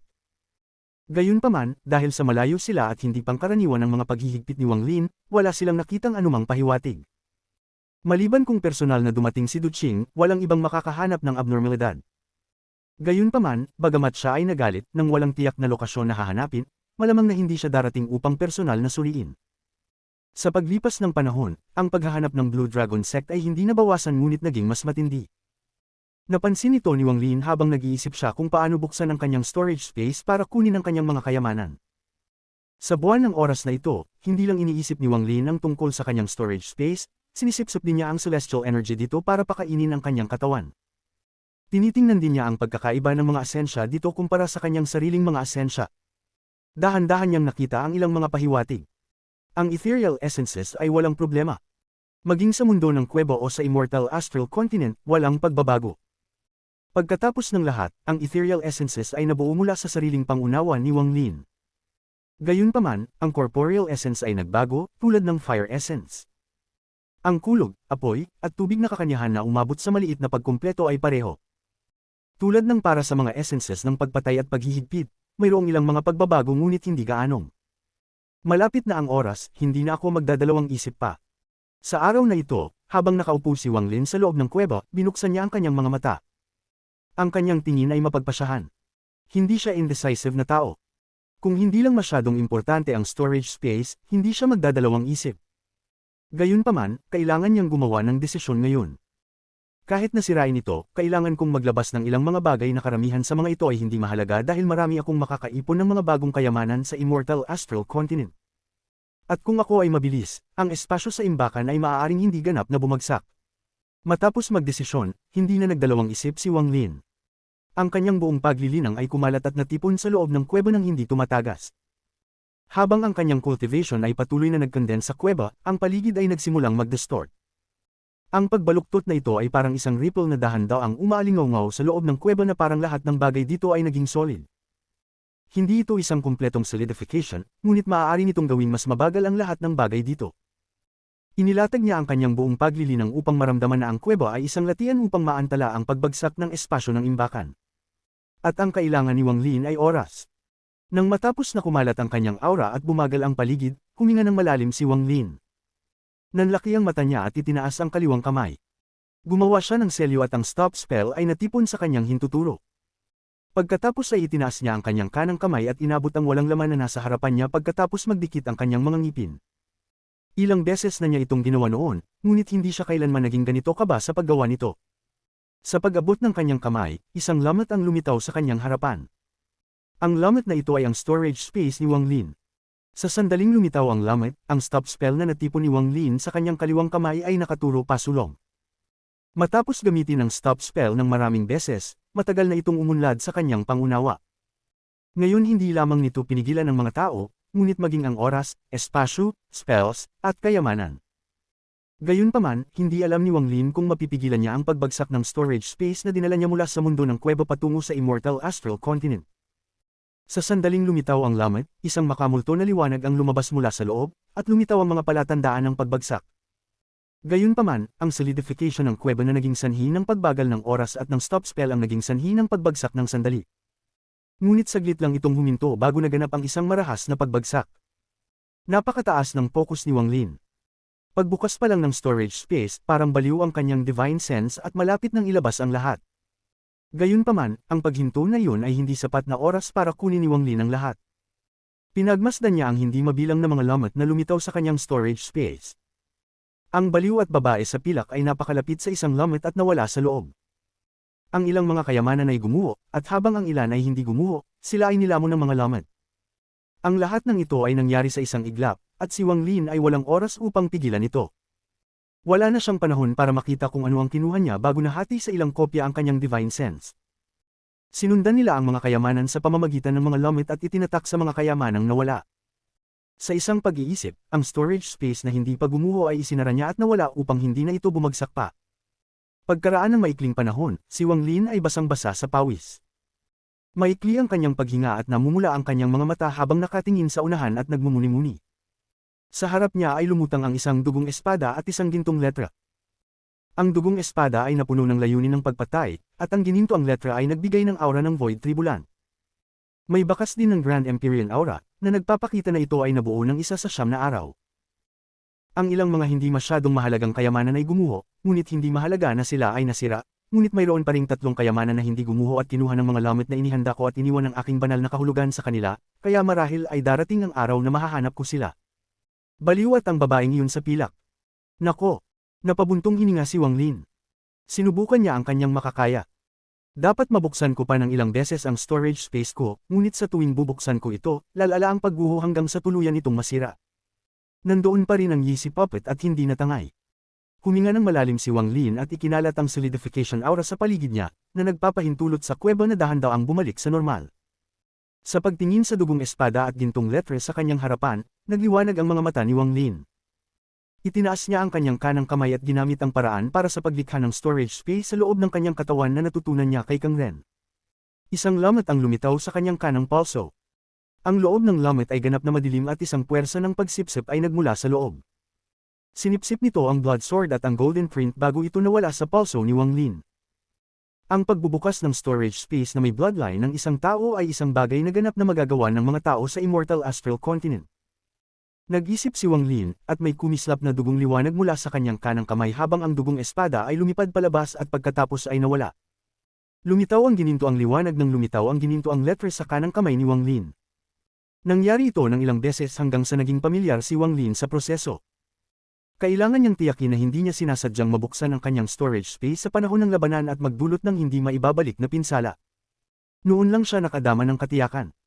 Paano kung nawalan ako ng ilang kayamanan ay makakakuha ako ng mas maraming kayamanan sa Immortal Astral Continent?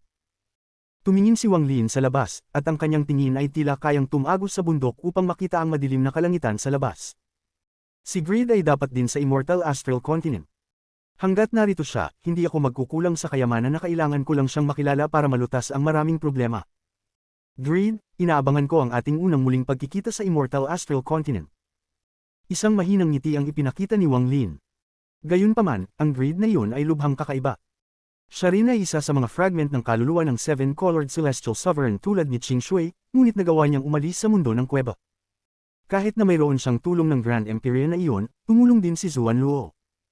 Ang bagay na ito ay hindi maipaliwanag. Matagal nang nasa isip ni Wang Lin ang tanong na ito, ngunit hindi niya mahulaan ang sagot. Kalimutan mo na, kapag nakilala ko si Greed sa hinaharap, baka mas marami pa akong malalaman kung iisipin ko ito. Una, dapat kong lutisin ang problema ng apoy sa lupa at ang aking apoy na si Duching ay hindi mahina. Kakapasok ko pa lang sa Immortal Astral Continent at ayokong magdulot ng masyadong gulo, pero ngayon parang kailangan kong maging mas mataas ang profile para magkaroon ako ng matatag na katayuan. May lamig sa mga mata ni Wang Lin. Sa imperial na kabisera ng mga Celestial, mayroong isang napakamarangyang palasyo. Ang palasyong ito ay daan-daang talampakan ng taas. Ito ay tulad ng isang makalangit na palasyo. Nakasilaw ang gintong liwanag mula sa palasyo. Kahit sa napakalayo, kitang-kita ng isa ang nakakasilaw na liwanag. Sa malaking bulwagan, mayroong isang malaking dragon chair, at isang nasa katanghaliang gulang na lalaki na nakasuot ng siyam na dragon imperial robe ang nakaupo dito. Nakapikit ang lalaking ito na para bang nasa isang maling panaginip, ngunit sa sandaling ito, binuksan niya ang kanyang mga mata. Ang kanyang mga pupil ay parang mga araw at ang aura ng kanyang marangal na dugo ay kumalat. Isang hindi maisip na presyon ang kumalat mula sa kanyang katawan. Ang Imperial Teacher ay nahulaan na ang pagkawalan ni Dao Fei ay hindi magiging banta sa buhay at ito ay magiging isang kapalaran. Ngayon ang kanyang aura ay lumitaw sa God's Burial, kaya't ibalik natin siya. May isang babae sa tabi niya. Ang mga mata ng nasa katanghaliang gulang na lalaking naka-imperial robe ay kumislap at ang kanang kamay ay inabot sa kanya. Kabanata 1808 Malaking Supplement. Inabot ng nasa katanghaliang gulang na lalaking naka-imperial robe at isang puyaw ng tubig ang lumitaw sa bulwagan. Isang multo na ilaw ang lumabas. Tila humantong sa hindi alam. Umalangaw-ngaw ang isang pongol sa loob ng puyaw ng tubig at dalawang malabong anino ang lumitaw bago hinayla palabas ng lalaking naka-imperial robe. Ang walang malay na lalaki at babae ay ang baliw at ang babaeng naka-silver. Hindi pinansin ng medyo may edad na ang babaeng naka-silver at itinuon ang tingin sa baliw. Kumunat ang noo niya at naglakad pasulong. Habang naglalakad siya pasulong, kakaibang lumutang sa ere ang katawan ng loko, at idiniin ng medyo may edad na ang kanang kamay sa dibdib ng baliw. Isang malakas na celestial energy ang sumugod sa katawan ng baliw. Sa isang iglap, umalingaw-ngaw ang mga popong sound sa loob ng katawan ng baliw na tila umaalingaw-ngaw ang kulog sa loob ng bulwagan. Ang makapangyarihang celestial energy ay parang ilog na dumadaloy sa katawan ng baliw. Binuksan nito ang mga saradong meridian at na-trigger ang kapangyarihan ng bloodline ng baliw. Gayunpaman, wala pa ring malay ang loko at hindi na nagising. Kumunat ang noo ng nasa katanghaliang gulang na lalaki at iwinagayway ang manggas. Lumitaw sa likuran niya ang anino ng isang higanteng araw, at ang anino na ito ay mabilis na bumalat sa buong palasyo at pagkatapos ay kumalat sa malayong mundo. Kahit sa malayo, makikita ang isang gintong araw na bumabalot sa palasyo. Dao Fei, gising na. Ikanaway ng medyo may edad na ang kanang kamay at idiniin ito sa dibdib ng baliw. Ang gintong celestial energy ay sumugod sa katawan ng baliw at sumugod sa ulo nito. Agad itong nagbukas ng ilang saradong mga ugat at daluyan ng dugo. Pagkatapos nilang buksan, nagkalat ang mabahong aura na naipon sa hindi mabilang na taon. Kuya, sa sandaling ito, namula ang mukha ng loko at iminulat niya ang kanyang mga mata. Napasigaw siya sa pagkagulat nang umubos siya ng isang subo ng dugo at muling hinimite. Unti-unting lumuwag ang mga kilay ng medyo may edad na at unti-unting nawala ang anino ng araw sa likuran niya. Ipadala si Prinsipe Daofei para magpahinga. Ang babaeng ito, ipadala mo rin siya. Habang umaalingaw ang marilag na boses, dalawang hibla ng gintong usok ang lumitaw sa bulwagan. Naging dalawang babae sila, at pagkatapos yumuko sa lalaking naka-imperial robe, binuhat nila palabas ng hall ang walang malay na baliw at ang babaeng naka-silver. Ang lalaking naka-imperial robe ay nakaupo sa dragon chair at dahan daw ang ipinikit ang kanyang mga mata habang nagmumuni-muni. Maraming taon nang nawawala si Daofei, hindi ko alam kung ano ang nangyari, at nasugatan siya ng husto. Medyo humina din ang kanyang bloodline. Paggising niya, kailangan kong makakuha ng impormasyon mula sa kanya. Si Wang Lin ay kasalukuyang nasa loob ng kuweba na kanyang ginawa sa loob ng isang bundok. Ang kanyang mga kamay ay bumubuo ng isang selyo at isang dagat ng apoy ang pumapaligid sa kanyang katawan. Ang dagat ng apoy ay nag-alab ng matindi at dahan daw ang naging isang higanteng vermilion bird sa likod niya. Ang ibong vermilion ay umikot kay Wang Lin, na naging dahilan ng pag-alab ng dagat ng apoy. Ang heaven-avoiding coffin na dala niya sa buong panahon ay inilagay sa bagong storage space na binuksan niya sa kanyang katawan. Sa sandaling ito, ang kanyang kamay ay nakabuo ng selyo at ang apoy sa kanyang paligid ay naging 7 apoy na dragon na sumugod sa kanyang kaliwang mata. Ang mga ito ay hinihigop ng kanyang kaliwang mata sa isang iglap at nabuo ang isang imprint na hugis apoy sa kanyang kaliwang mata. Ang imprint ay kumikislap at napakakapansin-pansin sa kuweba na wala ng liwanag mula sa apoy. Nabuo na ang sarili kong kakanyahan ng apoy at medyo mas malakas pa kaysa noong nasa mundo ako ng kuweba. Ngunit hindi ito tugma sa apoy sa lupa nitong kontinente ng langit na Torong.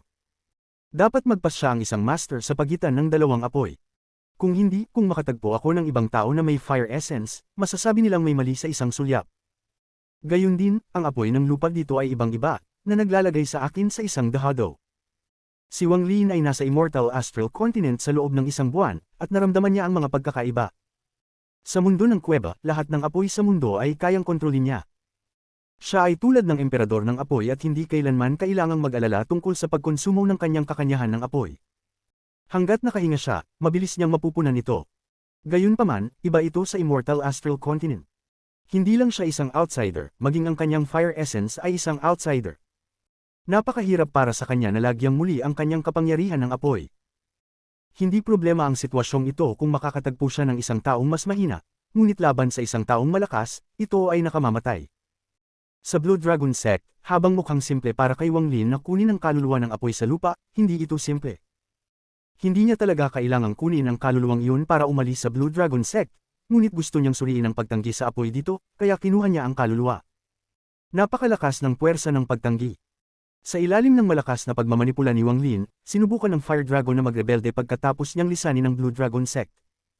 Sa huli, sa ilalim ng pagsupil ni Wang Lin, nawala ang apoy na dragon sa lupa. Ang pagtanggi mula sa apoy dito ay napakalakas dahil ang apoy ng Immortal Astral Continent ay hindi ako nakikilala, kung gayon hindi ko ito kailangan para kilalanin ako at sisipan ko ito upang palakasin ang aking sarili. Nagpakita ng malamig na tingin ang mga mata ni Wang Lin. Kasabay ng malamig na singhot ay ipinikit niya ang kanyang mga mata.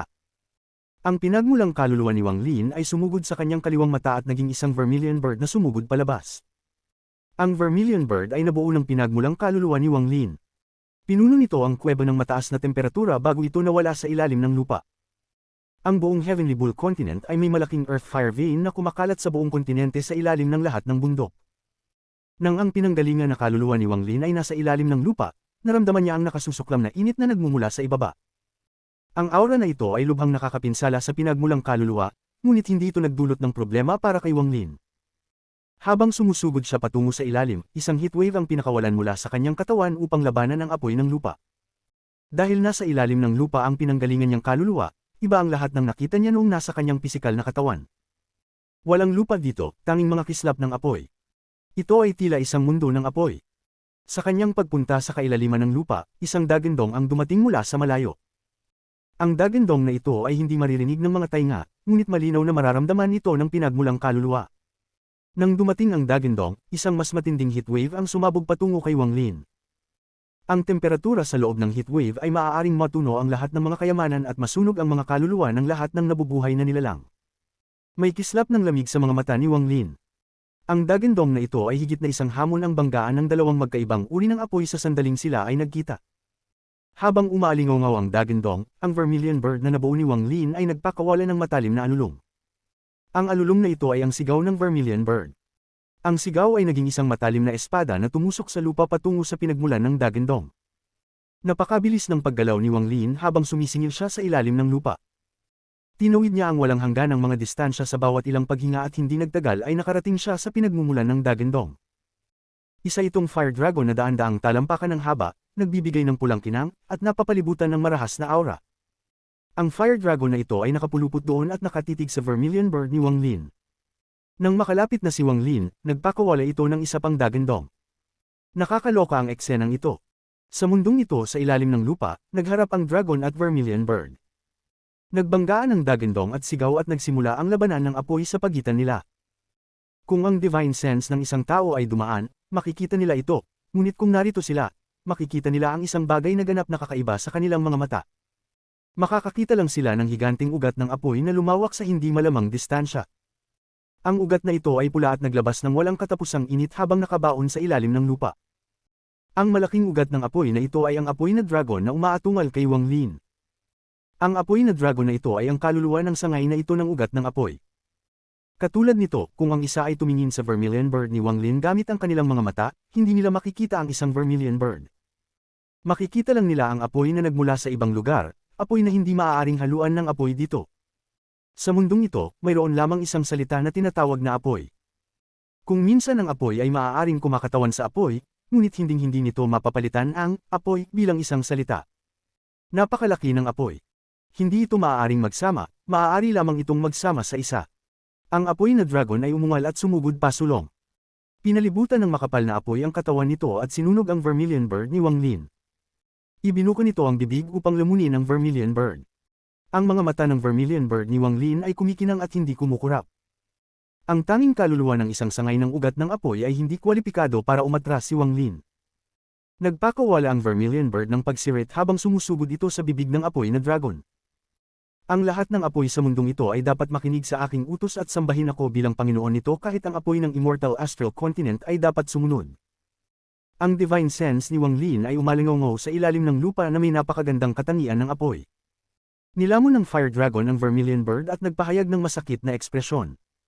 Namilipit ang katawan nito at lumabas ang apoy mula sa katawan nito. Unti-unting lumitaw ang vermilion bird sa loob ng fire dragon. Ito ay naging napakalaki hanggang sa natabunan nito ang apoy na dragon at hindi nagtagal ay naging malinaw. Nang maaliwalas, patuloy nitong sinisipsip ang apoy na nagmumula sa apoy na dragon. Habang lumalakas ito, humihina ang Dagandong ng dragon na apoy. Gayunpaman, habang ang apoy na dragon ay hinihigop, nagsimula itong lumaban ng mas marahas. Umalingaw ang mga dumadagandong na Dagandong sa ibabaw ng lupa, kung nasaan si Wang Lin. Ang lupa ay nanginig at nahati habang ang apoy ay tumalsik mula sa ilalim ng lupa na sinusunog ang lahat. Hindi nagtagal ang prosesong ito. Pagkatapos ng isang incenso stick ng oras, ang apoy na bumubuga mula sa ilalim ng lupa ay agad na lumiit at nawala sa loob ng mga bitik pabalik sa kailaliman ng lupa. Ang dragon ay tumigil sa pagpupumiglas at ang vermilion bird sa wakas ay naging ganap na malinaw. Iminulat nito ang mga mata at bumungad ang malamig na tingin. Pagkatapos makuha ang kaluluwa ng isang sanga ng ugat ng apoy, ang aking kakanyahan ng apoy ay lumakas ng husto. Ang vermilion bird ay naging isang dagat ng apoy at sinisingil sa ibabaw. Bumalik ito sa kaliwang mata ni Wang Lin. Nang inig ang katawan ni Wang Lin nang bumalik ang kanyang pinagmulang kaluluwa, at idinilat niya ang kanyang mga mata. Ito ay isang bihira at malaking suplemento para sa akin. Tumingin si Wang Lin sa lupa, at ang kanyang mga mata ay nagpakita ng kakaibang liwanag. Kabanata 1809 Katatakutan ni Du Qing. Ang pagbabago sa ugat ng apoy sa lupa ay nakakaakit ng ilang pansin. Tumayo si Wang Lin at iwinagayway ang kanyang manggas. Inalis niya ang lahat ng mga paghihigpit na natitira dito. Ayaw ni Wang Lin na mag-iwan ng anumang palatandaan sa mga taong humahabol sa kanya, lalo na ang katotohanang magaling siya sa mga paghihigpit. Sa kakaibang kontinenteng ito, ang isang karagdagang layer ng misteryo ay isang karagdagang layer ng proteksyon. Ang mga paghihigpit ay nawala ng walang bakas. Kahit na may nakapansin, mahirap makita kung sila ay ginawa ng isang tao o kayamanan. Habang winuwagayway ni Wang Lin ang kanyang manggas, sinunog niya ang mga dingding ng kuweba ng higit sa isang talampakan kaya walang natitira pang bakas. Matapos gawin ang lahat ng ito, lumabas si Wang Lin sa kuweba at tumayo sa kalangitan. Maaliwalas ang kalangitan na walang anumang ulap, napakaganda. Hininga ang aura ng Immortal Astral Continent, mabilis na lumipad si Wang Lin sa malayo. Siya ay napakabilis at naglaho sa abot tanaw bilang isang sinag ng liwanag. Mas mabilis ang kanyang bilis kaysa kanina. Sa sandaling ito, kumilos siya ng buong bilis at lumipad ng higit sa 100,000 kilometro sa isang iglap. Sa ikatlong araw pagkaalis ni Wang Lin, dumating ang mga sinag ng liwanag sa bulubunduking ito. Isa sa mga sinag ng liwanag na ito ay ang matandang ninuno ng Blue Dragon Sect, si Du Qing. Malungkot siyang tumingin sa bundok at saka idiniin ang kamay sa tuktok ng bundok. Dumagundong ang mundo nang lumitaw ang isang higanting brasong kahoy na mahigit 1,000 talampakan ang kapal. Ito ay natabunan ng apoy at bumagsak sa bundok. Umalangaw-ngaw ang isang dumadagindong na dagindong nang bumuho ang bundok at nagkalat ang hindi mabilang na mga pira-piraso. 3 araw na ang nakalipas, nagbago ang apoy sa lupa dito.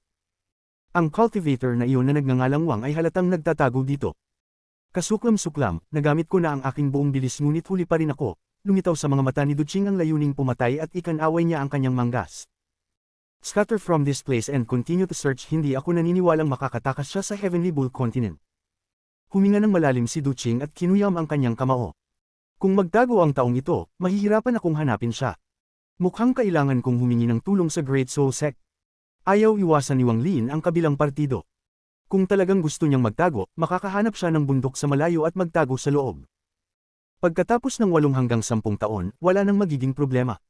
Ang pangunahing dahilan kung bakit siya umalis ay dahil nakahanap siya ng isang bagay na maaaring magbigay ng sustansya sa kanyang apoy. Habang lumilipad si Wang Lin sa kalangitan, kumalat ang kanyang divine sense na sumasakop sa lupa. Nagniningning ang mga mata niya sa excitement. Ang Heavenly Bull Continent na ito ay may maraming sangay ng Earth Fire Vein, kahit libo-libo. Kung maa-absorb ko silang lahat at maa-absorb pa ang pangunahing ugat ng apoy sa lupa, mabubuo ba ako ng isang tunay na essence na katawan tulad noon sa Donglin Pool? Ang pag-iisip tungkol dito ay naging maikli ang paghinga ni Wang Lin. Malabo niyang nahulaan na walang sinuman ang nakasipsip ng apoy mula sa Heavenly Bull Continent. Nakuha nilang lahat ang pagkilala sa apoy upang maunawaan ang kakanyahan nito at maging mga cultivator sa ikatlong hakbang. Kung naabot nila ang isang tiyak na antas ng paglilinang at ang kanilang kakanyahan ay sapat na malakas, marahil sila ay magiging isang hari ng apoy. Ngunit sa huli, ito ay ibang-iba kay Wang Lin. Si Wang Lin ay hindi isang tao mula sa Immortal Astral Continent, at hindi niya naiintindihan ang apoy dito. Hindi niya nakuha ang pagkilala sa apoy dito, kaya natural na magkaroon ng pagtanggi. Ito ay tulad ng pagsunod sa kalooban ng langit at pagsuwi sa langit. Ngunit dahil din dito na malapit ng lamunin ni Wang Lin ang isang kaluluwang apoy sa lupa at dagdagan ang kanyang kakanyahan ng apoy. Sinabi ni Zuan Luo na walang sinumang tao sa mundo ng kuweba ang nakapag-walk out ng mag-isa na hindi ako muling nagkatawang tao sa Immortal Astral Continent, kaya hindi ako lumaki dito. Ang Immortal Astral Continent ay hindi isang mapanganib na lugar para sa akin, ngunit isang treasure trove.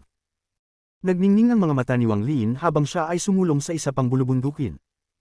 Ang bundok dito ay ganap na berde na walang bakas ng apoy.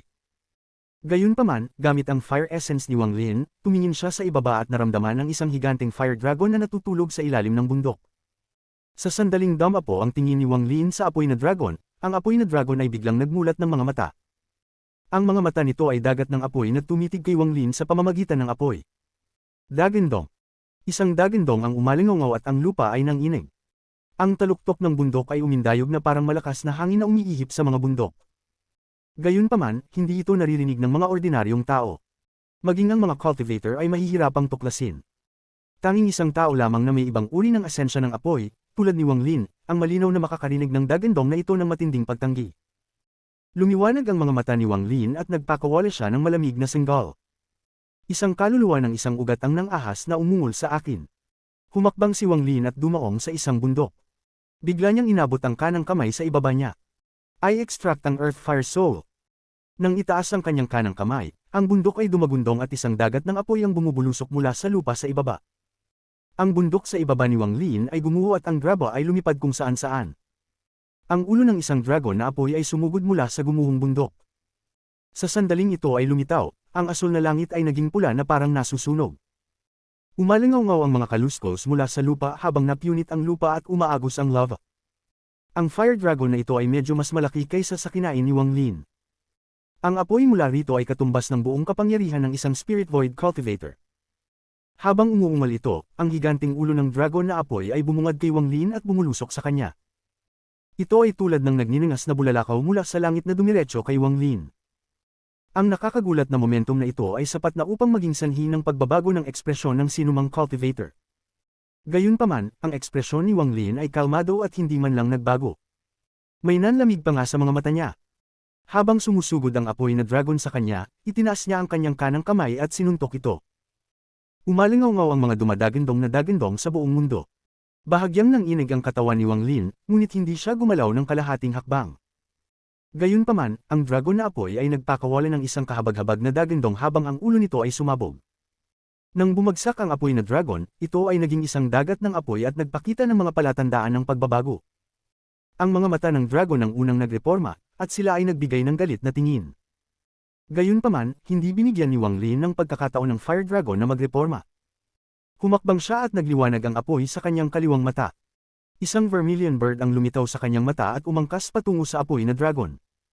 Soul of the Earth Fire, hindi mo pa rin alam ang lugar mo. Habang lumalamon ang vermilion bird, umalingaw sa mundo ang malakas na boses ni Wang Lin. Nang inig ang katawan ng Fire Dragon at ang bumagsak na ulo nito ay hinigop ng vermilion bird. Habang tumataas ang pagsipsip, nang inig ang lupa at nagbago ang kulay ng mundo. Ang buong dragon ng apoy ay naging isang dagat ng apoy na hinigop ng vermilion bird. Matapos masipsip ang dalawang kaluluwa ng apoy sa lupa, ang katawan ng vermilion bird ay lumawak sa daan-daang libong talampakan ng lapad. Tila tinakpan nito ang buong kalangitan. Ang apoy ay nag-alab, na naging dahilan upang ang vermilion bird ay nagpakawalan ng isang nakasisilaw na sigaw. Ang sigaw na ito ay naging mga ripple na kumalat na ang vermilion bird ang sentro. Si Wang Lin ay humakbang pasulong at tumayo sa ulo ng vermilion bird. Ang kanyang katawan ay natatakpan ng dagat ng apoy. Ang vermilion bird ay sumigaw at agad na umaban. Sa di kalayuan, tila ulap ng apoy na sumusulong. Malinaw na naramdaman ni Wang Lin ang kanyang fire essence na lumalakas.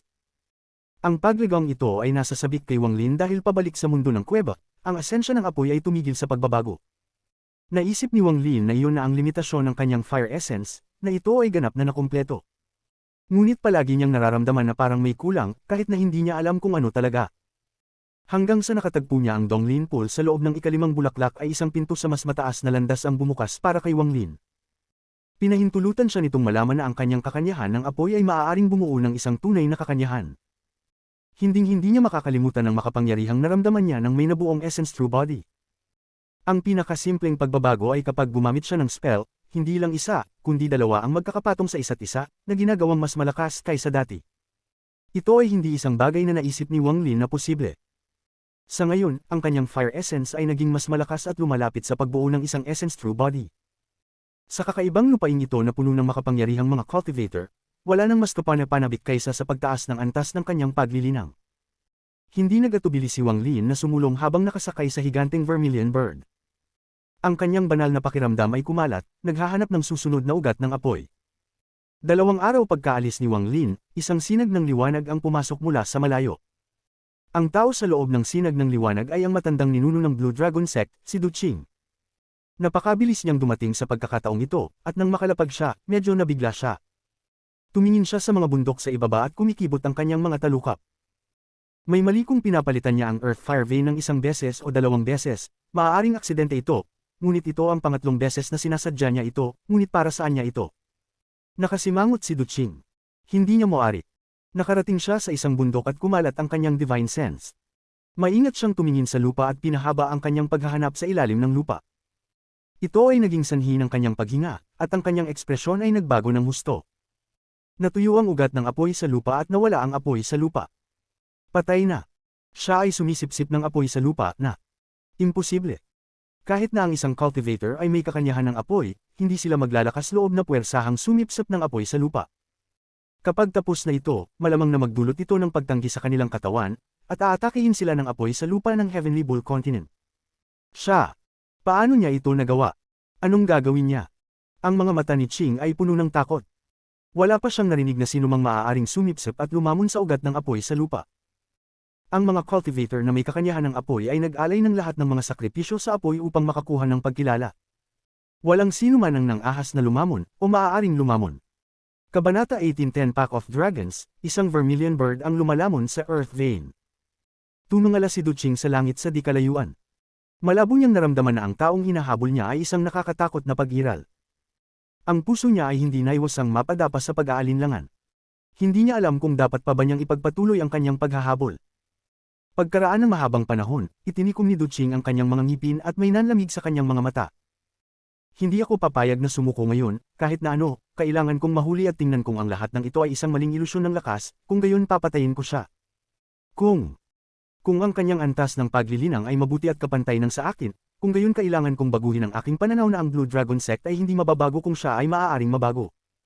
Si Duching ang matandang ninuno. Kahit moody siya, hindi ordinaryo ang isip niya.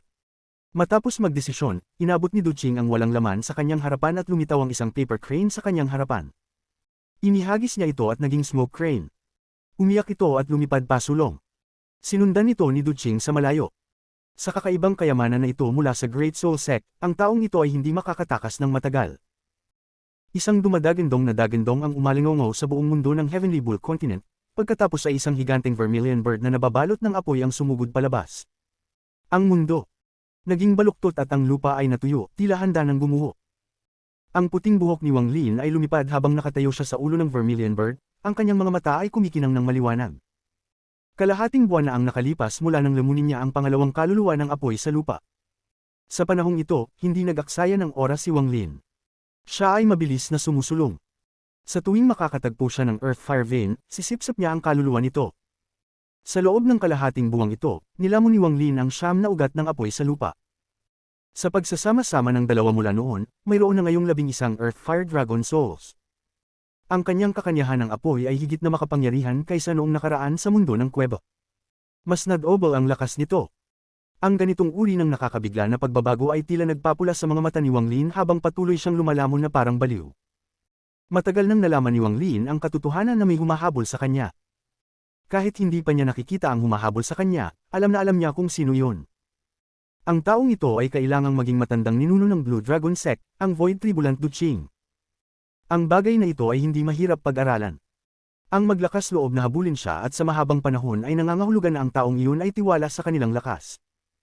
Sa mga taong pinukaw ni Wang Lin mula noong dumating siya sa Immortal Astral Continent, tanging ang matandang ninuno ng Blue Dragon Sect ang may lakas. Mula sa alaala ni Kang Ran, ang matandang ninuno ay nasa maagang yugto ng Void Tribulant. Ngunit kung totoo man yun o hindi ay hindi isang bagay na kwalipikadong malaman ni Kang Ren. Maaaring siya nga ay dumaan sa 9 na Arcane Tribulant upang maabot ang maagang yugto ng Void Tribulant, o maaari pa rin siyang nasa yugto ng Arcane Tribulant. Malinaw na hindi maniniwala si Wang Lin sa antas ng paglilinang ni Duching mula sa alaala lamang ni Kang Ren.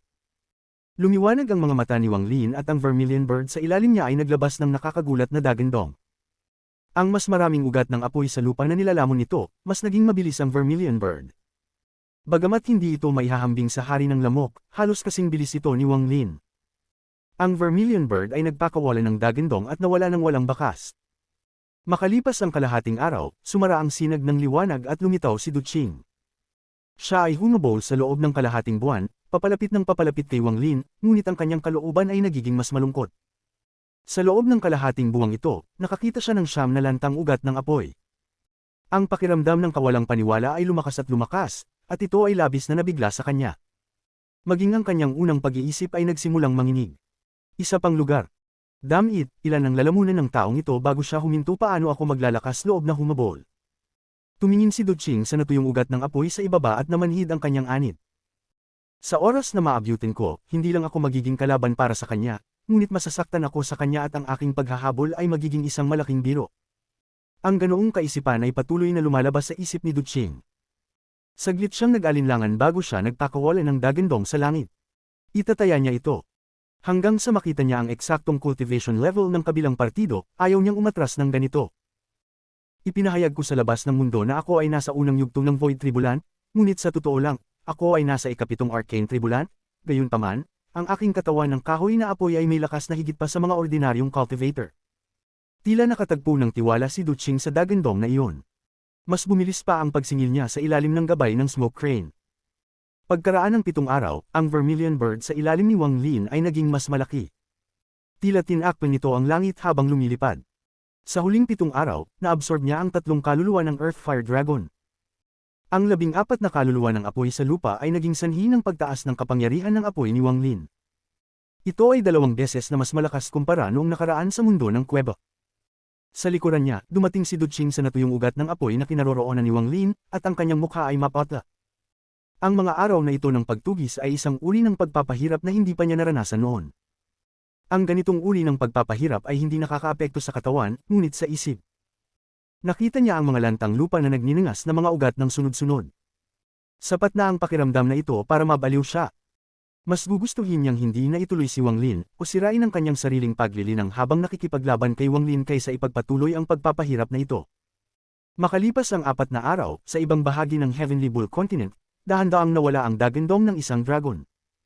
Isang higanteng vermilion bird ang umangkas mula sa ilalim ng lupa. Makalipas ang kalahating oras, muling lumitaw ang figure ni Du Qing. Tulala siyang nakatitig sa lupa ng matagal. 16. Sa sandaling ito, iniisip ni Du Qing kung ang misteryosong taong ito na nagngangalang Wang ay isang kaluluwa ng ugat ng apoy sa lupa. Pagkalipas ng 2 araw, sa hilagang bahagi ng Heavenly Bull Continent, kung saan mayroong pinakamaraming bundok. Ang mga bulubundukin ay walang katapusan dito, at walang bakas ng mga halaman. Ito ay ganap na itim, na nagbibigay ng isang nakapanlulumong pakiramdam. Ang lupa ay tuyo at basag, at isang mainit na aura ang tila umiral at kumalat sa kawalan. Napakalayo ng lugar na ito at kakaunti ang mga cultivator na pumunta rito. Kadalasan, ang lugar na ito ay tahimik, ngunit sa sandaling ito, isang nakakagulat na dagandong ang nagmula sa kailaliman ng mga bundok na ito. Ang dagandong na ito ay ang dagandong ng kaluluwa ng apoy na dragon, at iba ito sa mga narinig ni Wang Lin noon. Ang dagandong na ito ay yumanig sa mundo at halos naging corporeal. Hindi lamang niya ito naririnig, ngunit naririnig ito ng lahat ng nabubuhay na nilalang. Ito ay hindi na isang pag-ungol ng kaluluwa, ngunit isang kaluluwang may sapat na lakas upang magpakawala ng isang tunay na dagandong. Matapos lamunin ang napakaraming ugat ng lupa, ito ang unang hindi kayang lamunin ni Wang Lin, dahil naglalaman ito ng nakakatakot na kaluluwa. Isang higanteng vermilion bird ang lumipad palabas mula sa bundok, at sa ulo ng vermilion bird, biglang lumingon si Wang Lin. Sa likuran niya, nang inig ang bundok at bumuho ang daan-daang libong talampakan ng hanay ng bundok. Isang fire dragon na may ulo na 100,000 talampakan ang laki na may katawan na hindi alam ang laki. Ang fire dragon na ito ay malinaw na isang kaluluwa, ngunit mukhang ito ay totoo. Malinaw na ang sangay na ito ay mas malakas kaysa sa isang ordinaryong sangay. Ito ay isang child branch at hindi isang sub-branch. Lumiwanag ang mga mata ni Wang Lin. Maingat niyang iniskan ang lugar noon. Nang makita niya kung gaano kalakas ang kaluluwa, lalo siyang nagtiwala sa kanyang haka-haka. Ang pangunahing ugat ng apoy ay maaaring magkaroon ng hindi mabilang na mga sanga. Gayunpaman, ang isang sangay ng bata ay ibang-iba. Matagal na ang nakalipas, maaaring konektado ito sa pangunahing ugat, ngunit ito ay naghiwalay at naging isang malayang pag-iral. Ang isang ugat ng bata ay karaniwang isang bata ng pangunahing ugat. Bukod sa lakas nito, walang pinagkaiba ito sa pangunahing ugat. Nagtataka ako kung gaano karaming mga ugat ng bata ang nasa Heavenly Bull Continent. Gayunpaman, malinaw na hindi dapat marami ang paglamon sa isang ugat ng bata ay katulad ng paglamon ng maraming subveins dahil naranasan ko ito, walang dahilan para pabayaan ito. Ang vermilion bird sa ilalim ni Wang Lin ay sumigaw at lumingon sa kalangitan. Sinisingil nito ang papasok na Earth Fire Dragon Soul. Ang Earth Fire Dragon Soul ay mabangis at malaking halaga ng apoy ang kumalat, na sumasakop sa nakapalibot na daan-daang libong talampakan ng lugar sa kalangitan. Kasama dito si Wang Lin at ang kanyang vermilion bird. Ang paligid ay tinataka ng apoy at sinunog ng itim na usok ng apoy ang lahat ng makalanghap na hangin. Kasabay nito, maging ang espasyo sa lugar ay nagsimulang mag-distort, na naging dahilan upang maging malabo ang lahat dito. Tanging ang higanteng apoy na dragon lamang ang pumikit, ang mabangis nitong mga mata ay nagpapakita ng kanyang malupit na kalikasan habang umaarangkada ito sa vermilion bird ni Wang Lin. Isang malamig na buntong hininga ang pinakawalan ni Wang Lin. Bagamat malakas ang ugat ng bata na ito, katumbas ng mid-stage na Arcane Void Cultivator, hindi sapat para umatras si Wang Lin. Ang kanyang kanang kamay ay gumawa ng selyo at itinuro ang apoy na dragon. 16 na ugat ng apoy sa lupa, lumitaw sa aking pangalan.